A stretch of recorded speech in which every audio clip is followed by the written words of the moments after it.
Okay, so anyway,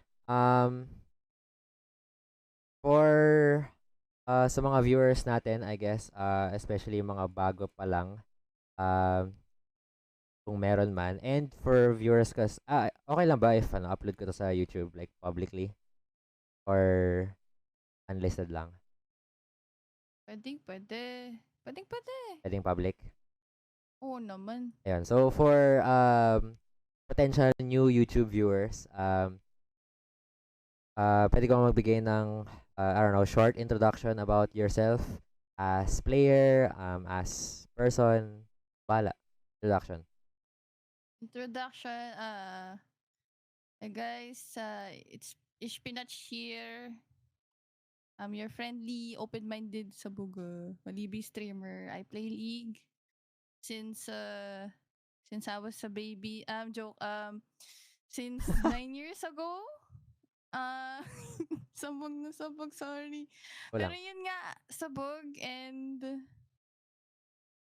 matagal na akong nagli-league. Pero I'm a support main. Pero minsan, I play as ADC. Silver ako ngayon sa rank. Kakabalik ko lang din sa league. Yun. Thank you, Bao. Nice, nice. Perfect introduction. Um, halatang rehearsed. Um, hindi! Hindi rehearsed yun! Ha? I know. I mean, rehearsed yun, rehearsed. Rehearsed. Sarcastic pala yun! Rehearsed yun, guys. For sure. Anyway, so, sa mga di nakakaalam, especially sa community ni Ish, actually, isa sa mga incentive to from being yung sa mga main supporters ko when I did yung subathon or, well, 24-hour stream siya na may subathon. 24-hour stream na may konting subathon. Recently, forgot when. And yun nga, nagkaroon siya ng incentive to get coaching. So, my question to you is, um, kasi, I ask you, di ba? I ask you privately kung gagamitin mo ba yung incentive mo kasi, pwede namang hindi since Valorant yung main game mo. So, I guess, ano yung nag-push sa'yo into, like, what's in it for you? Ano yung habol mo kung bakit pinush mo pa rin yung coaching session? Uh, hindi rin to rehearse, ha? Pero minsan lang ako makakuha ng coaching sa'yo. Once in a lifetime lang to. So, syempre, I'm curious kung ano masabi mo.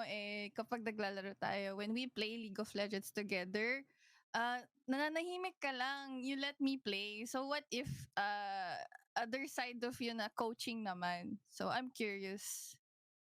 Ah, okay. I guess. Fair enough. Yeah, kasi kapag, lalo na kapag playing with friends, stuff, um, wala. And lalo na since most of the time, norms lang naman. Wala na akong masyadong pake. I just mind my own business. So, ayoko naman mag-pressure ng mga tao na, oh, you do this, do that, don't do this. Yan. Like, even though, may mga gustong manalo, baka kasi, alam mo yan, might not be parang comfortable sa kanila ma-pressure, stuff like that. So, okay, well, yan, may experience na. Yay. Um, Yay! Excited nga ako eh. Oo nga eh, feeling ko nga eh. So, actually ako rin, I don't know, I guess, because naging close na rin naman tayo throughout these past few months. Yeah, mga around 10 months, I guess. Um, so, next question would be, uh, meron bang specific na parang bagay or like specific na part ng league gameplay mo na parang may gusto kang i-address during the coaching session? Thing? Uh, I address Bonifacio. Ay, sorry. Address Bonifacio. Yeah. Ganun, hindi ko gets. Sorry. Yung Address, like maybe yung parang tips, hingi ng tips, like ganun. meron bang specific area na gusto mo mag-improve dun sa gameplay mo? Oh, mm, maybe sa change ng lane or kailan ba papasok, kailan magka-clash, tama ba items ko. Ang dami! Okay, so marami. Okay. Rotation! Okay. Yun, Yeah, yung rotation! rotations, yeah, yun yung okay. I'm pretty sure naman, I mean, di ko alam. Once again, di ko pa napapanood yung video na sinend mo sa akin, so I wouldn't know. Pero, um, I think may makukuha naman tayo dito. Ikaw yung pumili nung clip, so, ay, nung game. So, I'm guessing it's for a good reason. May tiwala ako sa'yo. Um, anyway, so okay, I'll take note na, yes, there's nothing specific, I guess. Lahat. Kasi sabi mo marami. Sige. You said na you've been playing League for about 9 years or so, mga ganon. Matagal na, basically. So, Matagal na, mm. yes. So, kailan ka pinaka nag-try mag-climb? What season? What year? Hadla, college days. College days. So, say, Hmm, 6, 7 years, maybe? 7 years ago? Yes, yata. Pero nyo ka pa lang Tas sa League. hanggang diamond. Yes. So, okay. So, during those times, kasi ngayon kasi nakikita ko, I mean, updated ba to? That's pretty updated. So, ngayon kasi nakikita ko you haven't played as much. I mean, gets ko naman. Nakita ko naman sa streams mo na you've been playing other games and Valorant and busy in other life aspects. So, um, we can't really go off with kung ano yung nalaro mo this season. So, I guess, in the past, right, ano yung mga naging uh, biggest parang struggles, challenges na experience mo like habang nagka-climb ka? Hmm, siguro kulang sa teamwork. Kasi 'di ba it's a strategy game. Yeah. So I But, always depend on my team sa ADC ko. Like I've been playing as sustain support like Lulu, Jana, Nami. Mostly I depend on my ADC lang. Ganun lang. Parang as a solo, if I go solo, I don't think na I'm improving as a solo supporters. Kapag solo duo, uh, lagi na ng duo yung nagbubuhat. I see. Okay. So, feeling mo, masyado ka nagre-rely sa mga sa team mo before. Yes. Yes. Laging rely on teamwork, Would ganon. would you say na, okay, so I have two questions to follow up that one. Would you say na hanggang ngayon, may ganun ka pa ring trait na parang tingin mo reliable, parang reliant ka pa rin sa team mo to sort of work with you, carry you, mga ganun? Yes, ngayon if I'm gonna play as ADC, I rely on support tanks like Blitz, yung mga hooker kasi sila yung Yeah. yung ano kasi tawag din, sila yung magbe-baby feed sa akin and then late game doon ako pabawi. So ayun, I rely on my support and my team pa din. Okay.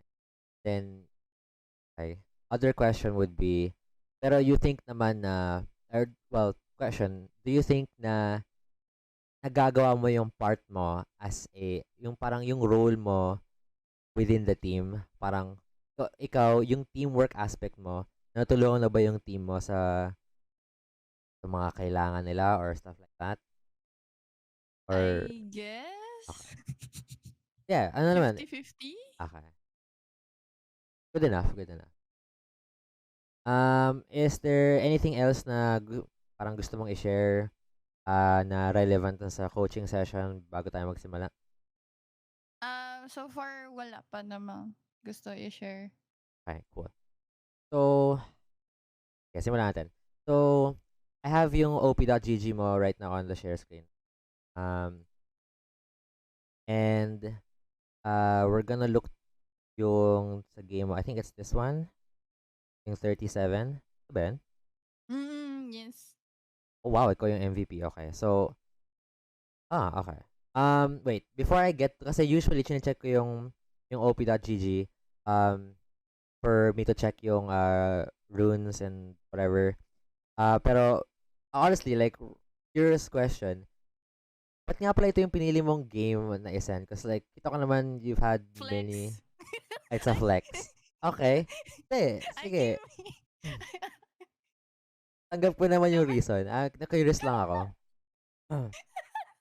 siyempre, if I feel like malakas ako dyan, I'm strong. So, sa akin yun. Sa side ko, my opinion, flex Yeah. sa'yo. So, if ikaw, as a pro, as a coaching professional or Ah. midnight yan eh, midnight SPS yan, syempre mas magaling sa akin yan.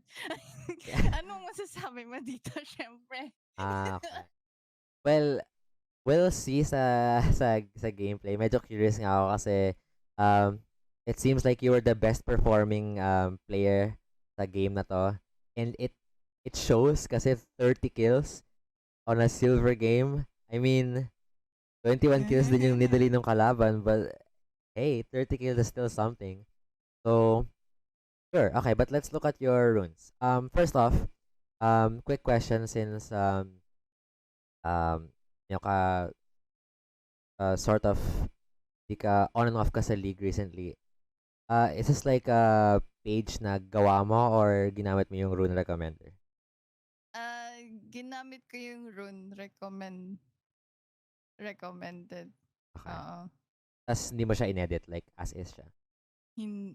Hindi, ay, yata, if may Darius dyan, pinalitan ko yung sa precision, yung pinakababa. Yung ba yung higher Yeah, higher HP, yung cut down, yeah. Mm-mm. I can't imagine this being the default in the recommender. Okay. Yun lang. Yun lang yung pinalitan mo. Yun yata, I think so, if kasi I remember. everything else looks normal. Parang feeling ko. I mean, di ko kasi alam. I haven't locked in sa Mira recently, so hindi ko alam kung ano yung nasa rune recommendations niya. But, okay, it seems like normal naman yung iba. So, already, ito yung first lesson ko for you, or first, like, to note of, is number one, if seryoso ka talaga sa, I guess, sa pag-improve or sa pag-maximize ng chances mo on like winning a game, don't use yung recommended runes palagi. I mean, you can use it as a guide. Like, katulad ng ginawa mo, right? Parang, net mo siya by default para mas mabilis and then edit it after. Pwede naman yun. Pero, I guess yung main lesson dito is, whether it's a Mira or a different champion, always try to think of yung team comps, like what game you're playing, tapos babaguhin mo yung runes mo relative to kung ano yung kailangan for that game, kung ano yung best for that game. So, sa case ni Samira, ito na yung, I guess, pinaka-common, right? Wala siyang ibang keystone, it's just Conqueror. Triumph is good, Bloodline is good, and then, yung mag-iiba lang dito is itong bottom part. I think it's either actually may incentive din kasi itong itong coup de grace. So first I would like to comment dun sa choice mo dun sa cut down. I think hindi siya necessary this game. I think pinili mo lang siya, I mean you mentioned kanina na pinili mo siya kasi like siguro may Darius, siguro may Sion. Oo, kasi I thought na maganda kasi may tank. Paano if, may mas mataas HP nila. Yeah. So, while gets ko yung idea na yan, isa sa mga main selling points talaga ni Samira is that sobrang taas ng damage. As in, I mean, you would know this kasi Samira main ka. And, you know, malingat ka ng konti or pumikit ka lang at some moments na may items yung Samira and you're dead. Kasi yung kit niya is almost entirely damaged na may mobility with resets, ganyan. So, ideally, yung runes mo would maximize yung damage output mo always with Samira.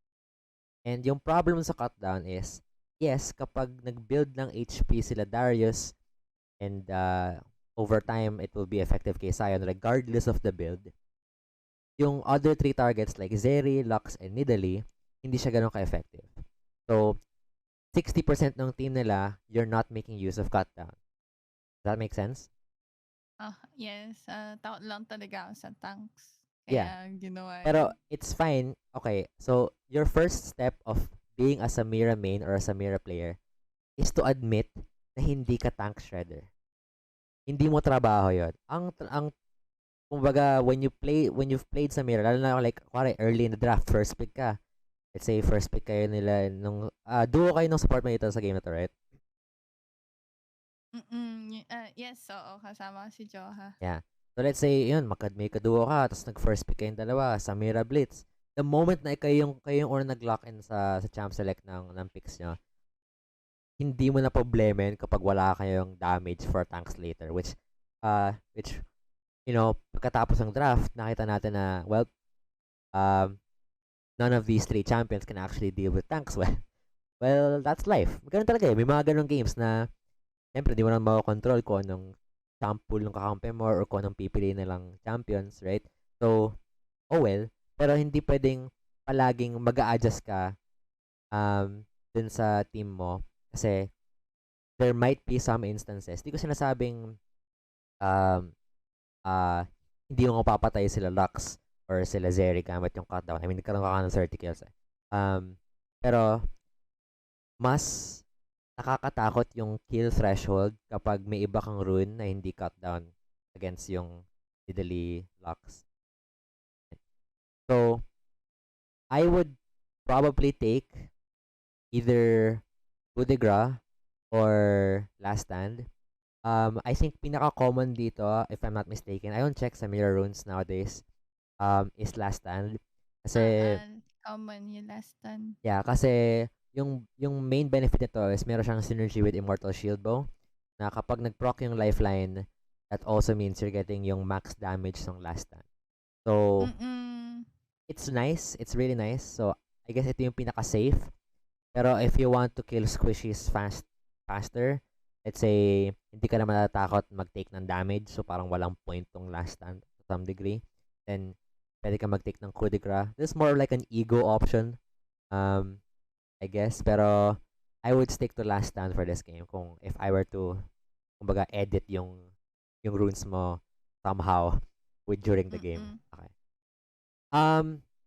Next, yung secondary ni Samira. So, domination is good. I like that. But, I would put more thought dun sa choices dito. Cause again, for newer viewers, I guess, sa secondary tree ng runes, dalawa lang yung pwede mong piliin for your runes. So, it puts you into like a big responsibility to choose the correct ones kasi malaking bagay na maselect mo yung proper rune compared dun sa meh. Yung parang okay naman, may effect naman siya, naman siya useless type of rune, right? So, okay. Yung first debate mo when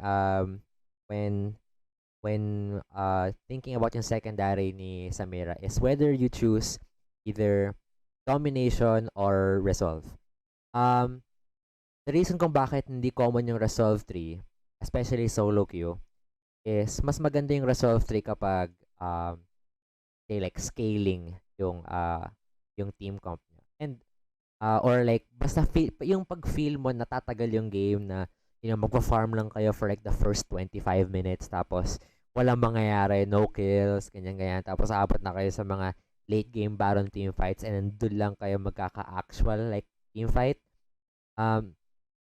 So if you think about yung ganung scenario, especially sa solo queue, it will almost never happen. I mean, dito pa lang sa game na to, how many kills are in this game? I don't even know. Ito pala. There's over 100 kills in this game. 112 kills. So, safe to say, especially in like silver MMRs, like around gold below, walang almost like 0% chance na magre-resolve ka in these like types of games. So, so let's lean towards yung domination and explain ko sa yung choices mo. Although I will say na if you're going resolve, meron ka bang resolve example dito? Yeah. So, let's just say if you're going resolve, secondary kay Samira, wala lang, future knowledge lang, just in case, yan, I don't know, gusto mo mag-flex sa mga friends mo na nalaman mo to sa akin, or something, I don't know. But if you ever going scaling runes kay Samira, you go conditioning plus overgrowth. This would give you so much sustain, even assassins can't burst you anymore, tapos may depress na lang sila forever, and you won't play assassins again. So yeah. This will make Samira really tanky, especially late game, since mas marami ka ng HP from overgrowth, and mas effective yung armor and MR purchases mo, if ever, or like say may mga mountain drakes kayo, when you have conditioning. So, random knowledge. Anyway, going back to the main game. So now na nakapag-decide ka, okay, so I'm not going resolve kasi I'm in silver, and medyo fiesta yung mga games. Okay, sure. Now, I'm not saying medyo, it's actually sobrang fiesta ng mga games. Now, yung second decision mo is whether you take Taste of Blood or Sudden Impact. I would say, confidently, again, di ako sobrang Samira expert. Although, I did play her a lot 2 years ago kasi nag-experiment ako ng builds sa pre-season, and I've experimented a lot of builds kay Samira before and stuff like that, and sa mga mechanics. And I would say with confidence, based on what I know, na 95, oh, siguro, 5? Yeah, 95% of the time, you will take Sudden Impact. So,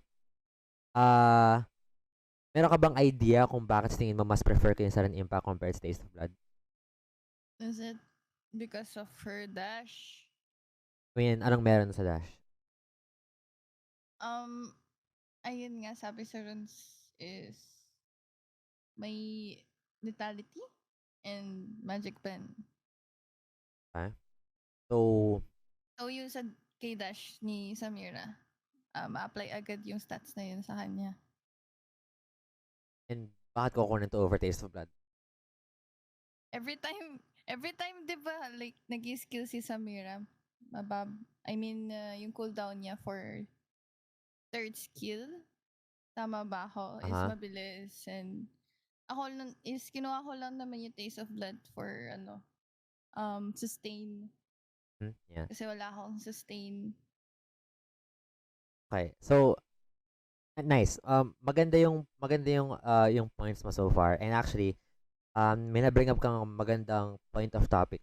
So, you say na maganda yung Taste of Blood for sustain. And I agree. Actually, yun talaga yung purpose niya. It literally says, it's for healing. And it has a cooldown.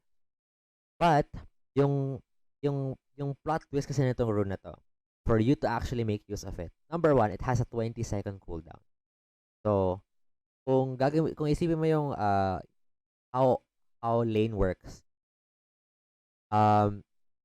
sobrang daming downtime where you're just like farming, where let's say, I don't know, nagre-recall and other stuff. Basta yung hindi kayo lumalaban right away for this rune to actually take effect. Because if titingnan mo yung values niya on screen, yung base healing niya is actually 16 plus a bit of AD. This will go up to around mga 18 or 19 at around level 5 to 7. And even then, kung isipin mo yun, that's siguro maybe like half an auto attack in some cases, maybe even less. So, mapapatanong ka sarili mo na, well, merong actual impact ba talaga tong rune na to in terms of yung sa healing na ginagawa niya, right? Considering kung gaano ka rare lang siya mangyari, kailangan na damage mo yung kalaban, pull down 20 seconds, and yung amount na binibigay niya sa'yo, which is like very low. So, yun yung dahilan kung bakit Or like, nagets mo ba so far yung point ko bakit parang, yeah, Gets, para for me, late game hindi na siya applicable and yung cooldown niya is mababa lang. So, mas maganda pa nga yung other rune. yeah.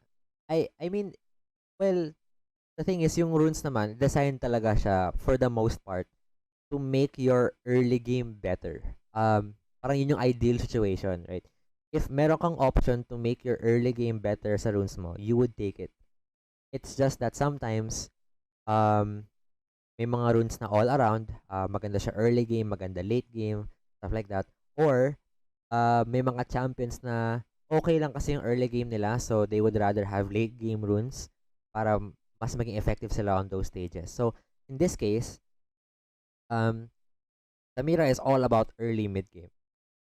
Kasi, and I know you know this, kapag hindi kasi nag-snowball Samira, kapag, let's say, 0 kills, nothing is happening, o kaya behind ka, let's say 0-5 ka sa lane, sobrang nakaka-depress mag-Samira. Because you feel like, wala kang mapatay, wala kang magawa, and hindi mo matulungan yung team mo. Kasi yung ambag mo sa team, supposedly, is to kill people. And you can't even do it kasi behind ka, wala kang items, wala kang damage. Right? Yun yung common scenario kapag na-behind ka sa Mira. So, yung best case scenario talaga is parang i-strengthen mo yung early game mo with Samira. And so, most cases, pipiliin ko tong sudden impact. And sudden impact is 9 lethality. Now, if you don't know how lethality works, I'll give you a quick introduction. Lethality is like armor pen before. May bawas armor siya, but yung full lethality value niya, hindi pa siya nag-kick in until level 18. So kapag nag-dash ka, level 3, hindi mo makukuha yung 9 lethality. You get about 60%. So, 6 lethality yung makukuha mo. And for context, ako na magagawa ng math para sa'yo, so you don't have to do anything. For context, 6 armor is about, mga around 20-ish% ng armor ng mga ADCs at that level, which is basically a last whisper. Like yung passive ng last whisper na percent armor pen, yun yung basically ginagawa ng sudden impact. So if you view sudden impact as like, oh my gosh, meron akong libreng last whisper early game, then suddenly, yung perspective mo sa sudden impact, parang ang broken naman nun, right? Like, meron kang last whisper for free. Diba? Tama. So this is really useful, I think. And since sobrang baba ng cooldown niya, 4 seconds, plus the fact na nag-reset sa Samira yung dashes per takedown, you almost always have this sa mga fights, so lagi kang may bonus damage. Right? Nag-skill pa siya later on. So, this is really good. Now, you might ask me, baka may follow-up question ka na, so kung ito yung magandang rune, ba't ko pa pinresent ng Taste of Blood? What situation would I present Taste of Blood? So, I would only take Taste of Blood kapag kaya kong ma-hit yung enemy ADC or enemy bot lane nang ako lang mag-isa. Right? Hindi kailangan ma-hook ni Blitz, hindi siya kailangan ma-pressure mag-hook. Basta kaya ko siya ma-hit mag-isa. What are examples of this? Lucian, I guess. Because Lucian will dash in, kaya mo siyang i-hit mag-isa. Right? Even if hindi siya mag-dash in, let's say may gusto siyang kunin na CS, pwede mo siyang i-harass habang nag-CS siya. Right? So, there will always be moments, or mas marami yung moments na ma-harass mo si Lucian compared to something like Azeri na sobrang layo ng range. Well, hindi mo sobrang layo, na-nerf siya recently, pero you get my point. Mas magagamit mo yung uptime niya, nung cooldown. At the same time, mas mag-benefit ka sa healing kasi si Lucian, madalas all-in lanes yung mga yan. Lucian Nami, Lucian Braum, Lucian Nautilus, whatever. Usually, ang common goal ng Lucian lane is to be very aggressive.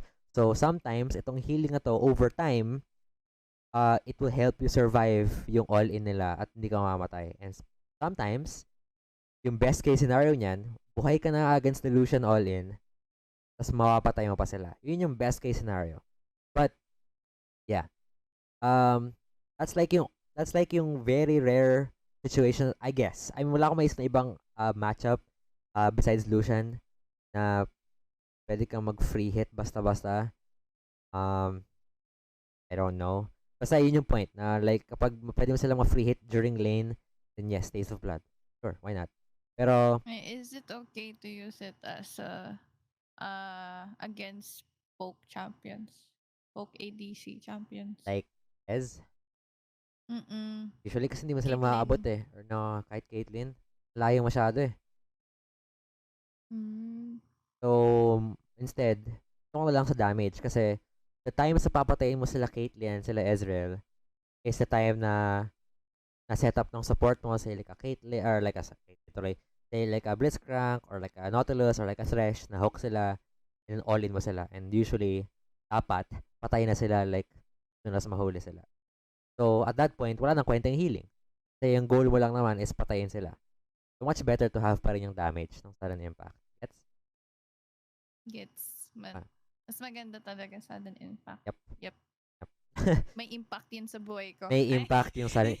Yes, that's why importante yung runes, guys. Kasi if you select the correct runes, you will have better impact. Sometimes it's sudden impact, correct? Boom. Boom. So, yung other rune na you would debate on, and actually for me hindi siya debate, is whether it's Treasure Hunter or Eyeball Collection.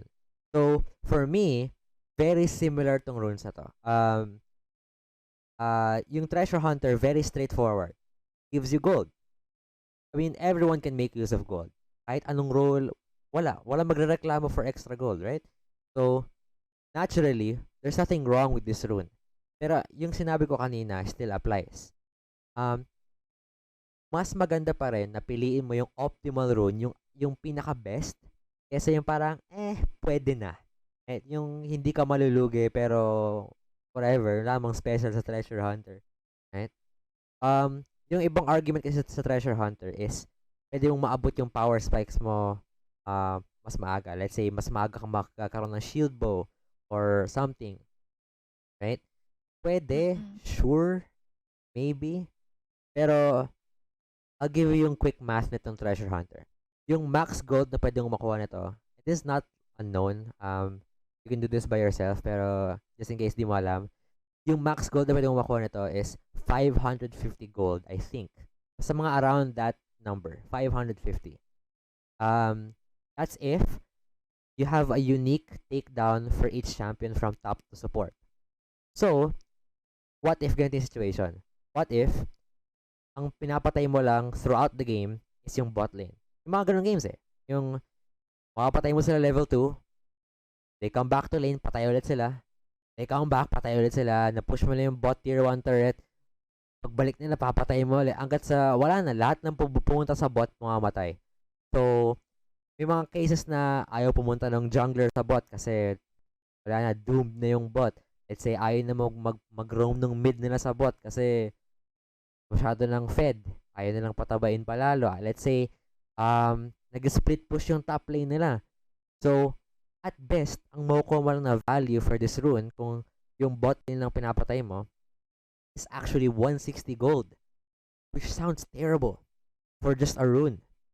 Yung isang rune mo ba naman is libreng Last Whisper tas to 160 gold lang?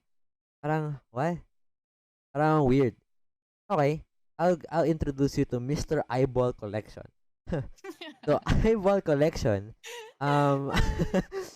is a close friend of mine. I use this rune a lot, lalo na kapag domination ako. Kasi usually, when you're going domination, you want to maximize damage output.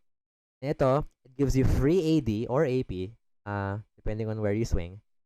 And, na collect mo yung eyeball stacks or whatever you call it. With just any champion takedown. Kahit yung bot lane patay mo pa ulit-ulit, it can stack. Oh my gosh, it's so free. Diba? Yung sinasabi mo pa naman na, you might rely on your team, ganyan-ganyan. Ito, hindi na. Kahit patay mo na lang yung bot lane, wala ka nang paka sa ibang lane, mag-stack yung eyeball collection mo. No problem, right? And, But wait, there's more. Para ako nagpipitch ng item sa'yo. In fact, Ang galing. ang galing. But wait, there's more. When you get eyeball collection, yung max value niyan, which is around, um, I actually don't know. Someone can do it in your chat. Meron magsasabi sa'yo yan. Or in my chat. Kung ano yung max value. Basta, I think it's like 18, 16, 12 AD, mga around ganun. Which is roughly like 600 gold. 600 gold worth of AD. So, that's about 2 long swords. So, not only is it mas mataas yung value niya doon sa treasure hunter at max stacks, mas madali na nga siyang i-stack, and mas reliable siya in other games. Like na, you don't get fed off everyone. You just get fed off bot lane. So, meron ka ng libreng Last Whisper, meron ka pang libreng 2 long swords. Oh my gosh, what a deal. So, change your runes now, guys. I mean, okay. Anyway, less marketing, more coaching. Yun yung point ko. Do you get yung point as to why yun yung pipiliin kong runes for Samira? Okay. Okay. Cool. So, yun lang naman. Other than that, proceed tayo dun sa pod. So, Actually, naka-open yung link ko ngayon. Nakasave na yung runes.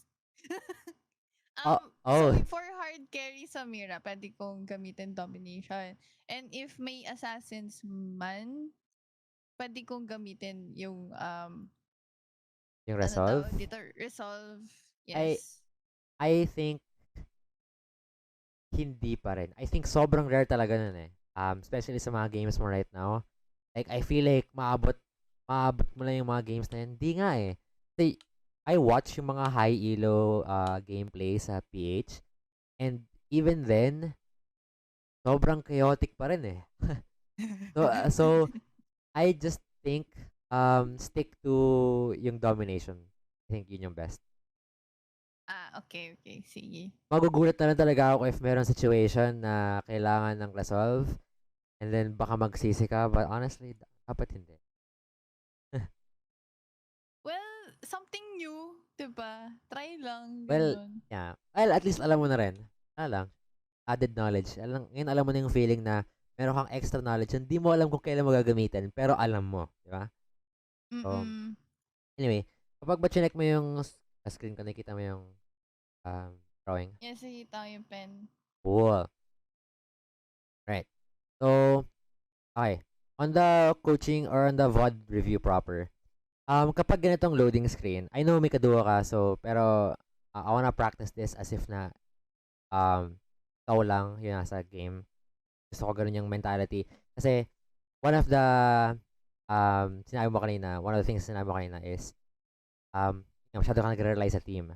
So, yung end goal ko nito, maybe not after the coaching session, magic na, magbabago ka na as a player. But like, over time, after mo ma-ingrain yung lessons, is that magkakaroon ka na ng confidence mag-carry on your own without having the need to duo with anyone. So, yun yung end goal. And it's not an overnight process, pero ito yung practice niyan. So, sa loading screen pa lang, ano na yung iniisip mo about the game? Takot ako kay Darius kasi basta takot ako sa tanks like Sion and Darius. Yun lang yung takot ako. I'm afraid of tanks. Scared of tanks. Sa assassins, wala sila kasing assassin. So, hindi ako masyado scared doon. Parang focus ko loading screen is yung Darius. Darius ba yun? And Sion. Okay, yeah, Darius and Isaiah. Okay, anything else na pumasok sa isip mo habang loading screen? So far, wala na. Yun lang. Okay, so, the next lesson for you is, kapag loading screen, this is especially important, kahit nga champ select pa lang eh, as long as malaman mo na yung team comp ng kalaban, is for you to figure out kung paano mo lalaroin yung game na to, especially early game. Gusto ko ma-identify mo specifically like, okay, anong gagawin ko? Like, level 1, what are my goals? Level 2, how do I get there? Mga ganon. Paano kapag level 3, level 6, etc. And yung steps along the way. Yung first, I want to make you realize na yung early game yung pinaka-important part ng league. And I say that kasi especially dun sa habit mo na parang you're relying on your team. You don't have to rely on your team kapag ikaw mismo sa lane mo nananalo ka. Because you start parang dictating yung pace ng game. Like, does that make sense? Yung idea na yun? Na kapag nanalo ka sa lane mo, all of a sudden, ikaw yung boss. It's not tong Katarina na fed, hindi siya yung fed, ikaw. Ikaw yung main character. So, yun yung magiging mindset mo na going into the game, gusto mo, ikaw yung magiging carry. In fact, gusto ko i-listen yung mindset mo na yan na natakot ka against blah blah blah, whatever. That's not ADC talk. Ang proper mindset for ADCs, especially solo queue, siguro sa competitive, mas nakakatakot mag-ADC kasi coordinated yung mga tao when it comes to prioritizing yung targets and landing crowd control. Hindi ka talaga makagalaw doon kapag nahuli ka. Sure. But in solo queue na hindi sila coordinated and may hirapan silang parang i-focus ka for as long as parang kaya mo silang i-outplay mechanically, then kayang-kaya mong maging confident on your abilities and you're able to kill everyone. So, next time na let's say marinig kita going into like a rank game or something, I want to hear from you na, okay, I'm gonna kill everyone this game. They're all dead. Rank game! Yeah. Wait, ulitin na rank game. Yeah, next time na mag-rank game ka and you lock in sa Mira, yung mindset mo dapat is, okay, patay silang lahat sa akin. They're all dead. That's it. Kasi, in solo queue, yung ADC, your God mode. Well, nasa yung kamay ng Diyos. You just kill everyone kasi you get the most farm, especially like mid-game. Parang nasa yung lahat ng resources eh. Kills, yung farm, sometimes binibigay na kasi yung jungle camps eh. They even give you red buff. You know, mid laners, they will always get blue buff even though they should. Pero for some reason, mas automatic, especially sa mga PH players, na ibigay yung red buff sa ADCs. So, sobrang privilege ng role mo. So, your mindset, given yung privilege na yun, is really just kill them all. Eh, huwag ka matakot. Patay mo sila. Huh? That's like, okay, I'll give you an analogy. Valorant player ka. If you don't have the confidence as a duelist player, you're not a good duelist. Agree? True. So, in the same mindset, you think of it as an ADC na you're a duelist. If you don't have the confidence to face up against these tanks, then what's the point? Kapag nag-ADC. Huh? So, yung mindset mo is like, okay, edi may tank sila, patayin ko yung team nila. Okay? Kaya pala yun yung sabi mo lagi. Saan? Minsan, if naglalaro tayo league, and then, laging lose streak, and then, last game, then sabihin mo. Ano yun? May sinasabi ka! Napaka-confident mo! May ganun ako sinasabi. Ewan ko, I don't know. Oo, Honestly, di ko malala. Sabog din ako. Pero, in any case, basta yun yung mindset, okay? So, given that mindset, ganun mo rin i-approach yung lane mo. You want to make like a formula of some sort. Parang step 1, step 2, step 3, step 4. And then, para siyang checklist. Okay? Actually, more like a formula. Mukha siyang, I don't know. Basta para siyang ganyan. Okay, I wanna do this level 1, okay, nagawa namin. I wanna do this level 2, okay, nagawa namin. Pero, dapat, yung idea nung lane, parang may overall goal ka dito. Parang gumagawa talaga ng actual, like, ano yan, like, streamer goals. I don't know. This is something we can both relate to. I guess. parang meron kang ultimate goal, pero meron kang checklist for a guide. So, let's say yung ultimate goal mo is to win lane. Say, parang ganun yung, let's say, this could be more specific. You could do this however you want. Get 2 kills in bot. I don't know. Get like X item at around, I don't know, 14 minutes. Ikaw bahala. It doesn't matter what you set here. Meron ako isa, always, every time na ADC ako. Hmm? Isa lang siya. Ano yun? Sa goal, if ever. List. Pero isa lang talaga siya, gagawin pang list. 15 minutes ng game, dapat may 100 CS ako as ADC or more than that. Yun yung tina-target ko always. Every time na nag-ADC ako. Okay, but you're talking like a beta Samira player right now. Like, ano mo yun? Like, if there's like a alpha, Giga Chad, like, you're down here. You're talking like beta Samira. Like, what? Like, CS, kill them. Kills. Blood. Kill them. Okay, yung gameplay ko kasi is I play it safe. Ganun ako. Oh my God. Okay. Kaya nga, I told you na lagi akong umaasa sa teammates Yeah. kasi I play it safe. Okay. Okay, we can fix that. Yun. I can fix it. I can fix that. Okay. But yeah. So, basta ganyan yung idea mo. So, every time you're making goals, right? Ganun dapat yung goal mo. Very, very optimistic and aggressive. Kasi that's what you want out of Samira. Very aggressive ADC to. If you're playing it passive, you're doing it wrong. Right? So, yeah. Okay. So for me, for example, wait, actually, sino yung support nila dito? Is it Lux? Or Sion talaga? Sion yata. Ayun. Or Darius. Nakalimutan na. Well, we'll fast forward a bit. Natin. This Zion. Okay. So, well, since ako, I will give it benefit of the doubt. Since hindi ko rin naman naintindihan kung sino yung magsa-support this game.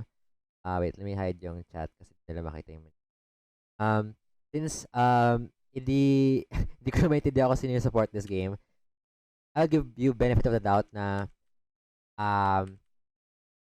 mahirap gawa ng plan kapag di mo alam kung sino talaga yung bot lane nila in this case. So, okay lang.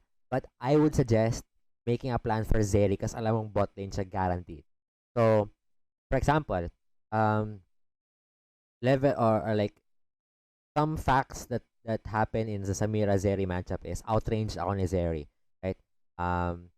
Unless makalapit ako sa kanya, meron siyang range advantage and malikot siya. So, meron din siyang mobility that she can use. So, you have to be, ano ba, parang careful sa mga engage mo. Kasi, pwede siya mag-dash out over a wall or something like that. Or whatever. And baka masayang lang engage mo, or baka mabait ka lang.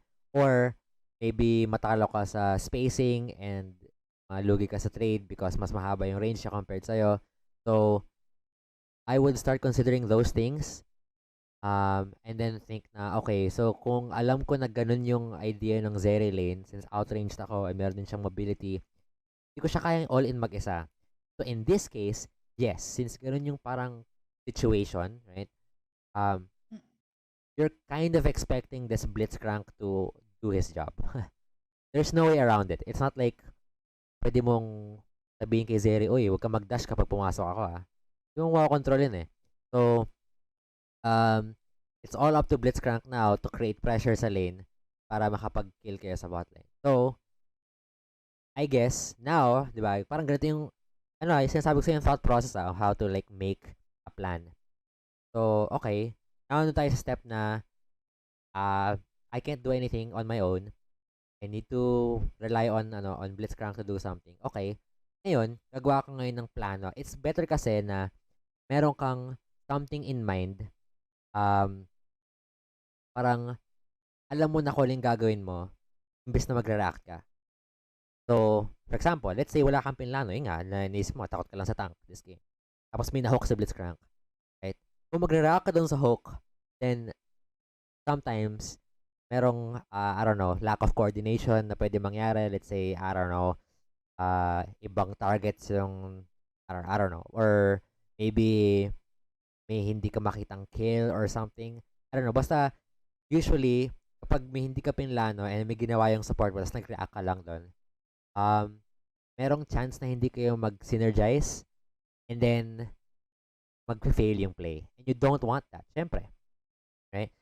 Like with Yep. relationships, and again, I'm pulling all the analogies para mas makarelate ka. Whether it's Valorant or relationships.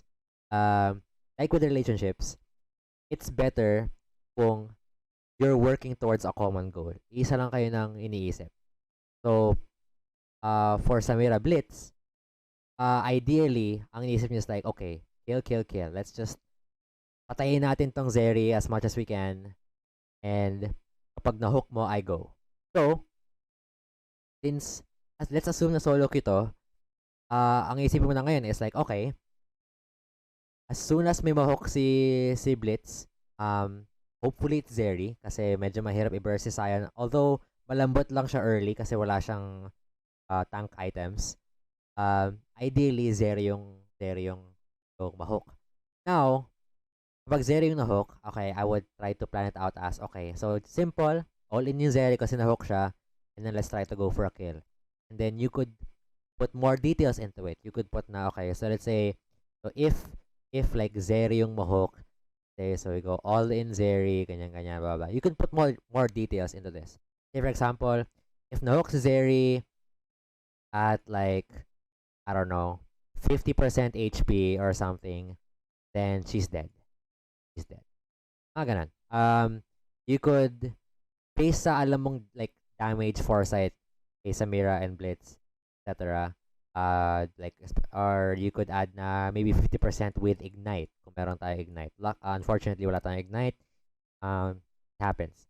But you know, something like that. Or let's say like, okay, pero let's say what if like 90% yung buhay niya, maybe don't all in yet, maybe let's say use autos and then use like Qs, pero don't commit to the dash yet. Tapos kapag nag-dash siya, if Zeri Eid, then you go all in. Ganon. Like, parang gumagawa ka ng parang flowchart in your head as you're trying to think of the matchup. Tapos ngayon, you might make another plan. Let's say, what if Sion gets hooked? Is Sion low enough? So, ano ba maganda? Let's say, random. Wala lang. Again, this will depend on every game and your knowledge of like Samira's damage output and Blitzcrank. So maybe pag 40% na yung buhay ni Sion, then we can kill him. Pero what if high HP yung Sion? Like full HP. Maybe, ang best case scenario is pull yung Sion, tapos bait Zeri going in, actually go to Zeri. Go to Zeri. Ganun. Diba? So, now that you have this planned out, alam mo na kung anong gagawin mo. Right? Like, kapag may isang condition dito na satisfy, alam mo na kung ano yung step na gagawin. So, you're not reacting anymore. It's all planned. Gets? Gets. Okay. Cool. So, now we get into the game. Doran's Blade, okay. Yeah, that's fine. Mas Doran's Blade. Okay.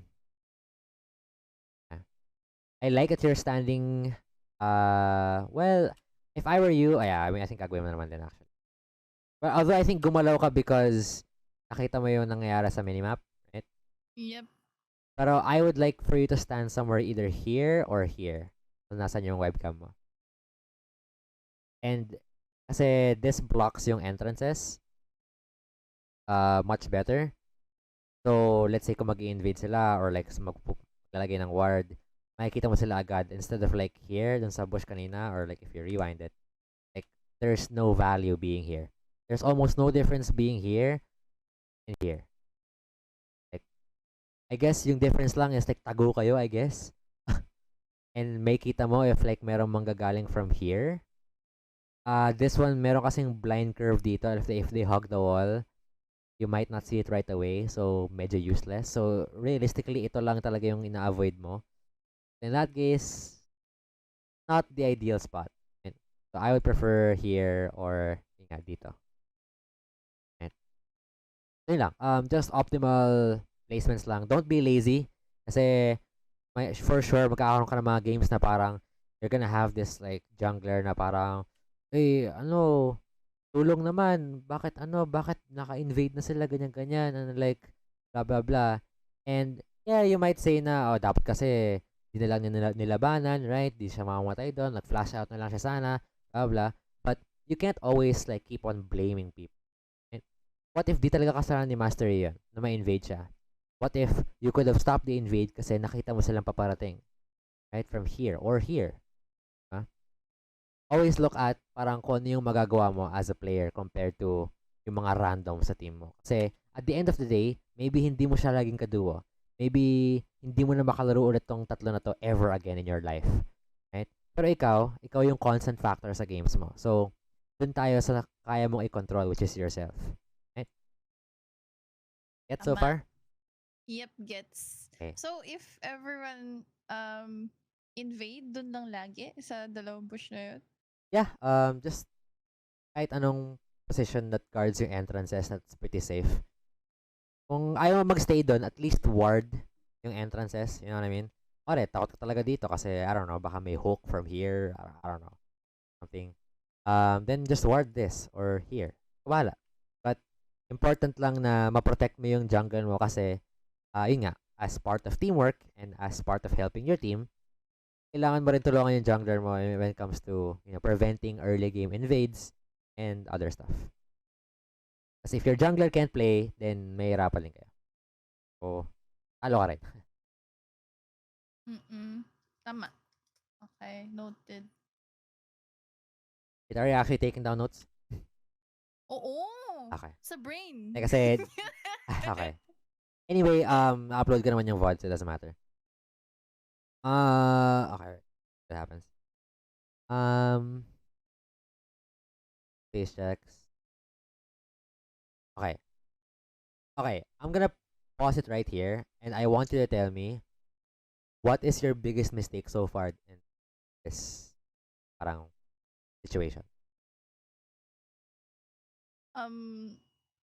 Hindi ako nag-check sa map if andyan ba sila or bush check. Nope. To be fair, okay, Mali. yung counter argument nun is, well, di mo talaga malalaman unless you check. Right? Like, I mean, yes, siguro ang naisip mo is like, maybe dapat hinintayin nyo hanggat lumabas sila. But, in any case, wala kayong idea na alam mo yun, how to say Dapat this? nagyan ng word? No. Agad? I mean, No. I'm saying na it's okay na surprise kayo dito sa parang cheese kasi yung ginawa nila. Nag-stuck sila dito sa bush na to, and then nag-charge ng Scion Q, and then they go, right? Pero what I'm trying to find here is a different issue. Like I would say about here. Dito pa lang, as early as this frame, meron ka ng issue sa kung paano mo pin-layout yung situation. Which is? I mean, any other guesses? Try mo lang, one more. One more? Knowing na Scion yun, so mag-skill siya or mag-aabang siya. Yun ang talaga eh. So, it's not about yung unexpectedness. I mean, you could beat yourself up for it. O nga, if you're really, nitpicky on sa optimal play, ganyan, as if you're like pro players, yes, pro players wouldn't randomly face check this push. I agree. Pero, di kasi yun yung importante sa'yo ngayon eh. Importante sa'yo ngayon is like, maintindihan mo, like, yung fundamentals mo as an ADC and your role as a player. So, yung first mistake ko dito is like, or first mistake na nakita ko sa'yo is, hinit mo sa Scion. And yung... dapat si Zeri? Yep. Oh! Yung first rule of thumb mo, well, okay, here's yung basic rules ng ADC. Number 1 is to stay alive. Stay alive. If you're alive, then you can deal damage. So, your next point of action is to deal damage. And then, if, let's say, for example, you're dealing what do you call this? You're dealing enough damage, you can kill them. Ito lang talaga yun. It just goes around this. Ngayon, dun sa damage part nung flowchart na to, you always prioritize number one, closest. Well, actually no. I would say yeah, number one, like which is the closest target. Like for example, in this case, um, if you put it, if you put this rule only na closest lang, yes, technically, ang abot mo lang dito na range is si Sion. So, ginagawa mo yung closest. But, hindi mo kasi kailangan mag-click dito eh. You see your click dito? Yung pin? So, you're moving back. Yep. So, since nakita mo yan, hindi mo kailangan gawin yung click na yan eh. You could be clicking forward towards Zeri. Pag ginawa mo yan, aabot ka sa point na abot mo silang dalawa. So at that point, hindi na close yung susundan mo. Ang susundan mo dyan is the highest DPS. Highest DPS. That's I can't spell. Basta yun. Right? Which is Zeri. Kasi, at the end of the day, if mapatay mo tong Sion, which takes a while, kasi mataas yung base health ni Sion and yung base armor niya, Zeri would just eventually kill both of you. So, I would always try to hit Zeri here. So, I guess, for the meantime, okay lang yung first hit ko kay Sion. But watch how you play this. Not only do you click Sion once and move back, but you keep on hitting the Sion. As if may obsession ka sa, I don't know, are you into... Actually, don't answer that. Pero anyway, pero the point is, yes, okay, in this case, napatay mo si Sion, you feel like, oh, ang galing ng ginawa ko doon.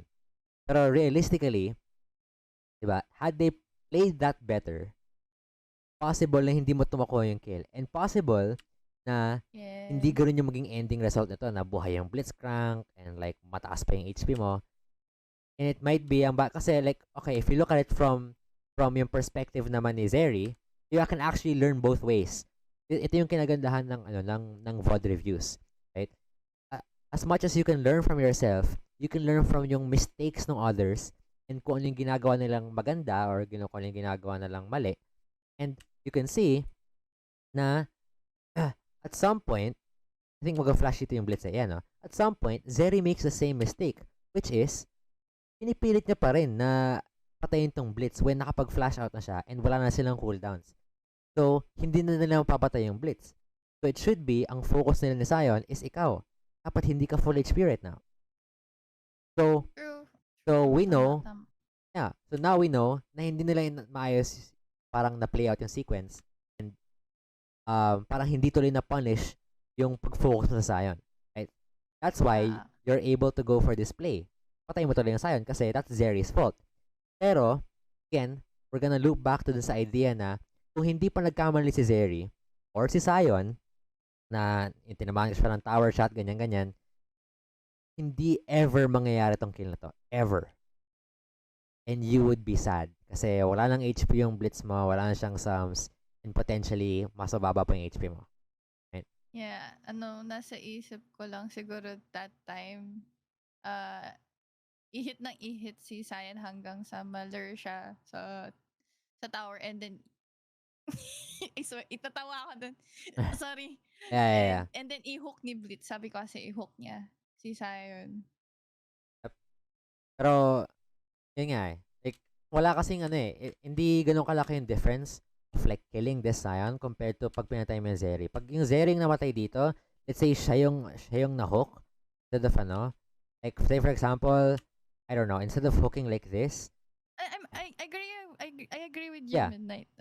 Kasi wala, mag-reset siya, sayang yung mga CS, ang daming sayang. Gets. Yep. So, ayun. Yun lang yung first napansin ko nung ambush kayo sa bush. And yeah, unfortunate namatay yung blitz but can't do anything. So you just CS.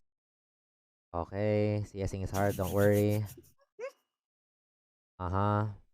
Yep. Okay, so friendly tip. Okay, don't be afraid to use abilities when CS. Use it. Tignan mo yung mana mo, like, di mawawala yan hanggat, hanggat andyan yan. Mananatili ka. Ay, joke. Like, Sige. okay, pero ayun nga, okay, so here's another instructive moment, okay? So now, patay yung supports, right? Okay.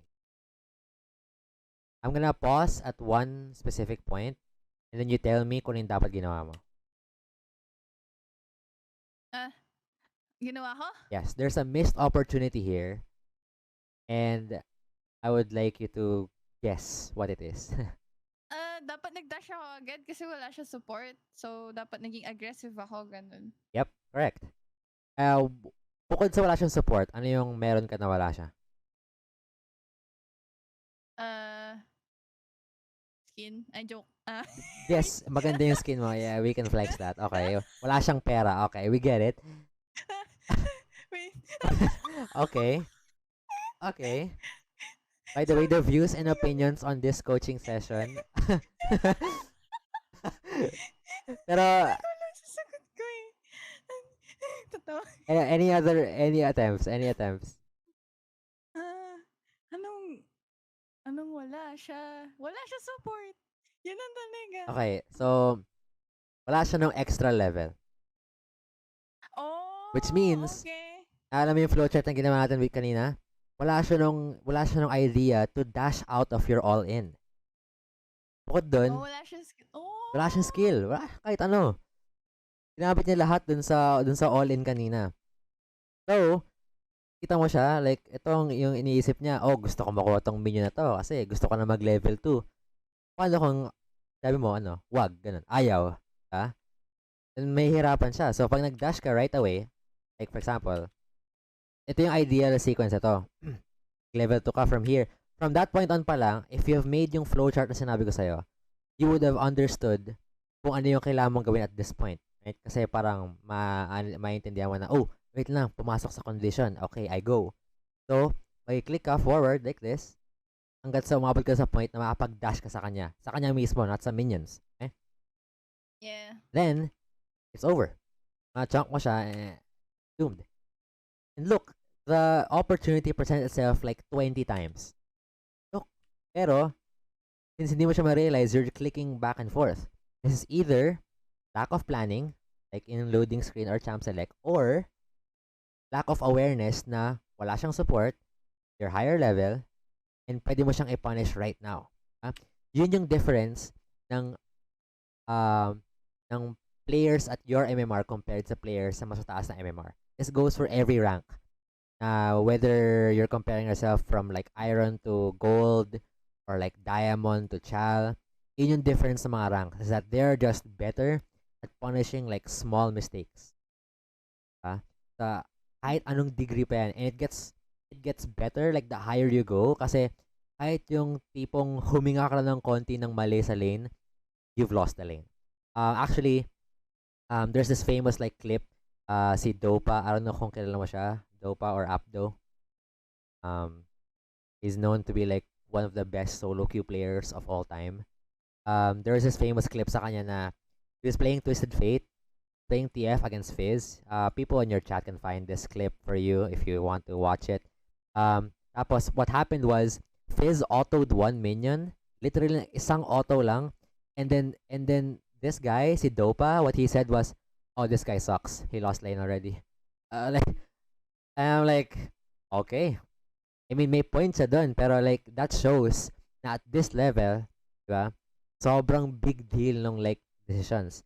And in this case, napakadaming times nagpe-present yung mga mistakes and opportunities sa'yo sa like silver MMR or whatever.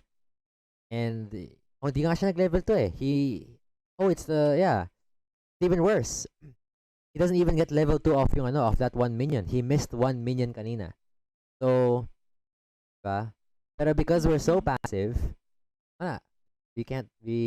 nawala na yung window. At least now, meron ka ng, I don't know, hopefully, parang foresight sa mga ganun situation na, okay, kailangan kong maghanap lagi ng windows to be aggressive when I'm playing Samira. Right? So, ayan. Good naman so far. Everything. Goods. Goods the goods.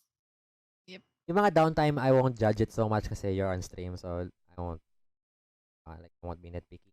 Same here, right? I mean, again, I want to reiterate on the point para tumatak sa isip mo, not necessarily na parang, oh, dapat ginawa mo to. Kasi nga, well, tapos na tong game na to eh, so not like you could change anything. Pero, here, level 3 kayo eh. Why are you guys the one, like, or at least ikaw, right? Dapat, hindi kayo yung, hindi kayo yung parang tumatakbo in this situation, right?